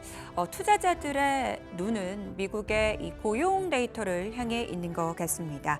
미국의 고용이 식어가는 상황 속에서 오는 6일에 발표되는 8월 고용 동향을 주목을 해보셔야 될 것 같은데요. 미국의 피벗이 기정사실화된 가운데 금리 인하 폭에 대한 힌트를 얻어볼 수 있기 때문입니다. 만약 노동시장이 예상보다 빠르게 냉각되고 있다면 연준은 빅스텝을 밟을 가능성에 대해서도 이야기가 나오고 있는 상황입니다. 하지만 어쨌든 현재 시점으로는 이 빅컷에 대한 기대는 낮아지고 있는데요. 달러화가 강세를 나타내면서 원달러 환율은 상승세를 보였습니다. 오늘 0.09% 오른 1,338원 60전 수준에서 원달러 환율 마감 대기하고 있습니다. 먼저 거래소 쪽 분위기부터 저와 함께 체크해 보시죠. 자, 미국 증시의 휴장 여기에 고용 데이터 발표를 앞두고 제한적인 등락을 이어갔던 오늘 시장입니다. 수급적으로 외국인들이 현물 시장에서 매수 규모를 확대해 나가면서 장중의 상승 반전에 성공했고요. 강보합으로 마감한 오늘 시장이었습니다. 하지만 2차 전지로의 수급 쏠림 속에서 하락 종목의 개수가 지수 자체는 상승하고 있지만 더 많았다라는 점 체크해 보시기 바라겠고요. 오늘 코스피 지수 0.25% 오른 2,681선을 기록했습니다. 코스닥 시장으로 넘어가 보도록 하겠습니다. 소폭의 강세 출발 이후 보합권 등락을 이어갔던 코스닥 시장입니다. 바이오와 반도체가 밀리면서 지수에 하락 압력을 넣었고요. 하지만 거래소 쪽과 마찬가지로 2차 전지 쪽에 튀어 오르면서 지수를 끌어올렸습니다. 0.2% 역시 강보합으로 마감이 됐고요. 769선 수준에서 마감이 됐습니다. 시가총액 상위 종목들의 움직임 짚어보도록 하겠습니다. 오늘 장 막판에 IT 종목들 그래도 소폭이지만 강세 반전에 성공했습니다. 하이닉스와 삼성전자 0.1%대 강세, 이 와중에서 오늘 돋보이는 쪽 역시 2차 전지 쪽이었습니다. LG엔솔의 상승 탄력 상당했죠. 6.1% 오름세를 기록하면서 41만 2천 원을 기록했는데요. 유럽 공장 가동률이 올라서 3분기 증익에 대한 이야기가 시장 안에서 나오고 있고요. 40만 원 선 돌파한 모습 확인하실 수가 있습니다. 반면 현대차는 오늘 3.7%대 하락률을 기록했습니다. 전반적으로 수출주들의 부진한 오늘 시장이었습니다. 기아차는 보합권 등락을 이어갔는데요. 이 가운데 셀트리온은 2.9%대 하락, KB금융이 2.1%대 강세 흐름을 기록했습니다. 가계대출 우려 속에서 지난주 금요일에 은행주가 굉장히 많이 밀렸었는데 이러한 우려가 과도하다라는 인식이 있었고요. 여기에 밸류업 지수 출시에 따른 수급 유입 기대감, 다시 한번 밸류업 관련 종목들을 이끌고 있습니다. 오늘 포스코홀딩스도 강한 상승 탄력을 보여줬습니다. 최근 2차 전지 상승이 나올 때 셀사 위주의 상승이 나왔다면 오늘 시장 안에서는 이 소재 쪽으로도 온기가 이어지는 모습 확인하실 수가 있었는데요. 포스코홀딩스가 5.8%대 강세, 이 가운데 네이버는 1.4% 하락률을 기록했고요. 삼성물산도 1%대 약세를 기록했습니다. 2차 전지의 강세 속에서 삼성 SDI 4.2% 상승, LG화학의 5.7% 상승이 나왔는데요. 최근 이 두 종목 같은 경우는 기관들의 수급이 지속적으로 유입되고 있습니다. 코스닥 시가총액 상위 종목들의 움직임도 짚어보도록 하겠습니다. 2차 전지 강세 속에서 에코프로비엠이 왕좌 자리를 다시 되찾았습니다. 시가총액 1위 자리로 올라섰는데요. 8%의 급등, 18만 1,800원을 기록했습니다. 에코프로도 HLB에 내줬던 3위 자리를 되찾았습니다. 에코프로 5.2% 강세 속에서 오늘은 2차 전지 안에서 엔캠도 무려 12%의 강세 흐름 보였다라는 점 체크해 보시기 바라겠습니다. 반면 휴젤은 오늘 쉬어가는 모습이었습니다. 다음 장에서 확인해 보실 수가 있는데요. 5.6%대 약세, 리가켄바이오는 1.6%대 하락률을 기록했습니다. 오늘 K뷰티 관련 종목들의 상승세 돋보이는 부분이었습니다. 오늘 라스트 빅딜에서도 언급됐었던 종목 바로 실리콘투인데요. 실리콘투가 강한 상승세를 보여줬습니다. 수출 데이터가 잘 나와줬고요. 가격적인 매력이 부각될 수 있는 구간이다라는 부분들 화장품주 내에서 이야기 나오고 있습니다. 6%의 상승, 4만 950원 기록했고요. 이 가운데 로봇주 안에서는 레인보우 로보틱스가 2.4% 강세로 마감이 됐습니다. 시가총액 상위 종목들의 움직임 짚어봤습니다. 두 분 대표님께 또 질문을 드려야 될 것 같은데요. 내일장 체크 포인트 짚어보도록 하겠습니다. 이건희 대표님, 어떤 점에 우리가 주목을 해봐야 될까요?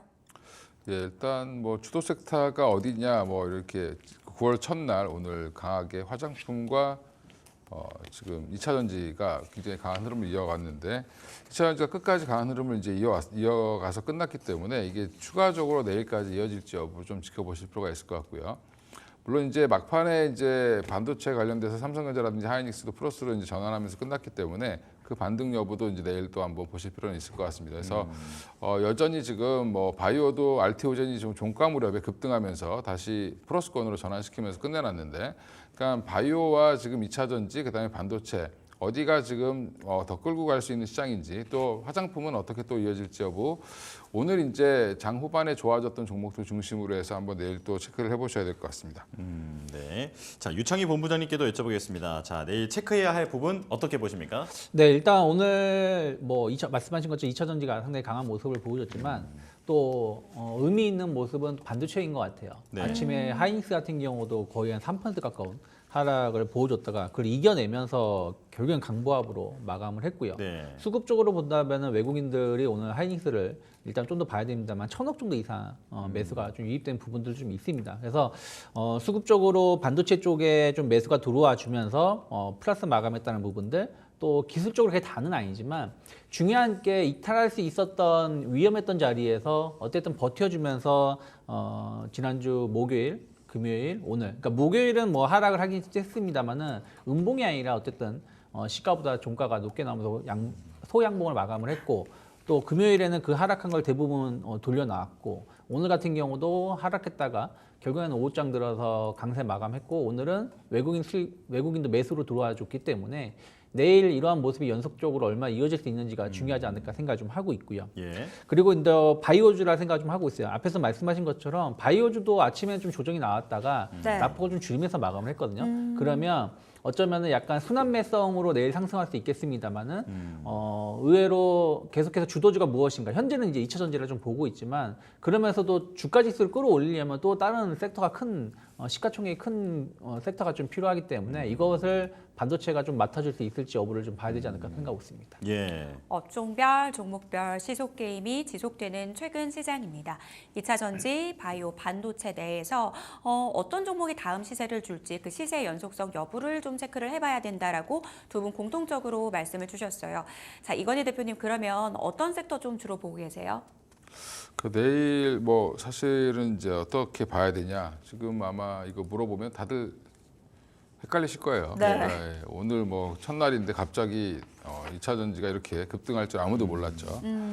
이제 항상 요즘에 시장 자체가 보면 수급 쏠림이 굉장히 강할 때 강하고 이제 대형주들도 뭐 5%씩 반등하는 게 비일비재하다 보니까 길목 잡기를 잘하시는 분들은 굉장히 좋을 수 있는 상황이지만 사실은 확인하고 하려면 굉장히 또 못 사는 따라 사기 힘든 그런 시장입니다. 여전히 근데 미국 필라델피아 반도체 지수는 굉장히 좋았음에도 불구하고 우리나라 반도체 종목은 오늘 장중에 뭐 삼성 SK 하이닉스가 3% 이상 빠졌으니까 네. 조금 뭐 이상하지 않냐라고 다들 생각하셨을 텐데 지금 오히려 이제 플러스권으로 전환을 했기 때문에 지금은 이제 반도체가 주도주로 다시 돌아올 수 있느냐라는 여부도 여전히 중요할 것 같고요. 뭐 똑같은 얘기 계속 반복이긴 하지만 네. 이제 지금 이렇게 뭔가 헷갈리는 시장에서는 현금 비중을 조금 높일 필요는 있지 않냐라고 좀 개인적으로 생각하고 있습니다. 그래서 지금 너무 지금 바이오도 부담스럽고 반도체는 지금 너무 힘이 없고 네. 또 2차 전지는 뜬금없이 올라왔는데 이걸 어떻게 해야 되나 또 대처가 안 되고 네. 그러면 여기서 내가 잘 모르면 사실은 현금 들고 있다가 추세가 좀 나오는 쪽에 베팅하는 게 더 안전하기 때문에 지금은 현금을 조금 확보하시는 전략도 괜찮다라고 말씀드리겠습니다. 예, 반도체 쪽에 대한 기대를 저버리기에는 지금 이제 기다려야 볼 분들이 확실히 있다. 이런 상황에서는 현금 비중을 좀 늘리는 것도 좋은 방법이다라고 대표님께서 설명을 해주셨습니다. 자, 유창희 본부장님께서는 주도 섹터 투자 전략 어떻게 보고 계십니까? 네, 일단은 뭐 2차 전지가 쉽게 꺾일 것 같지는 않아요. 그래서 조금 더 흐름들이 이어질 수 있지 않을까 생각을 좀 하고 있고요. 그리고 또 바이오주들도 저는 충분히 추가 상승 가능하다. 특히 이제 바이오주가 지난 8월 말에 보여줬던 거는 상승세가 확산되고 있었다는 것이죠. 네. 그러니까 특정 종목이 아니라 다른 종목으로도 확산됐었던 부분들이 있어서 그런 금리 인하 수혜주 쪽으로 해서 약간 성장주 쪽으로 어떤 매기가 좀 더 들어올 수 있지 않을까 생각하고 있고요.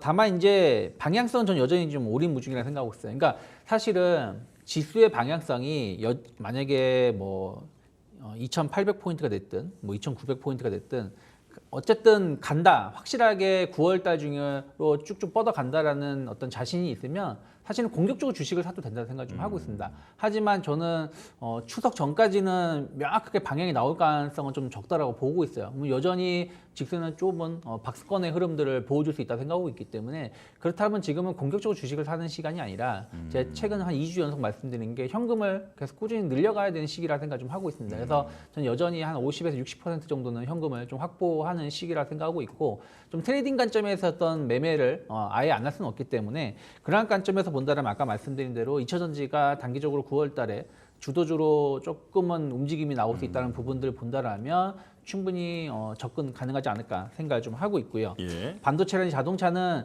좋게 보고 있습니다만 어쨌든 수급적인 흐름들이 안 좋게 나오면서 계속해서 좀 늘리고 있는 부분들이죠. 오늘 같은 경우는 사실은 현대차가 거의 4% 가까운 하락이 나올 정도의 어떤 악재가 있었는가? 전 그건 아니라 생각하고 있어요. 네. 물론 수출입 데이터를 보면 자동차 수출이 좀 줄어든 건 있겠습니다만은 그걸로 크게 밀릴 정도는 아니다 생각 좀 하고 있는데도 불구하고 못 가면서 계속 횡보를 하고 있다는 것이죠. 그래서 이들 섹터에 대해서는 약간 수급이 좀 돌아서는 거 혹은 좀 자리가 좀 돌아서는 걸 확인하고 매수해도 조금 비싸게 주고 사도 그게 나쁘지 않다고 생각하고 있기 때문에 조금 보수적인 관점으로 한 9월 중순까지는 바라보는 게 맞지 않나 판단하고 있습니다. 예. 두 분의 공통된 목소리가 있었죠. 지금과 같이 좀 어려운 시장 안에서는 현금 비중 늘려야 한다. 현금 들고 있자. 리스크 관리도 투자의 영역이다라는 부분들 계속해서 말씀 주셨습니다. 더불어서 유창희 본부장님께서는 2차 전지대에서 9월 단기 주도주로 떠오를 가능성에 대해서 언급해 주셨으니까요. 단기 트레이딩 관점에서 대응해 보자라고 전략 세워 주셨습니다. 자, 딜사이트 마감 노트 오늘 저희가 준비한 내용은 여기까지입니다. 네, 저희는 내일 다시 돌아오겠습니다. 시청해주신 여러분 고맙습니다.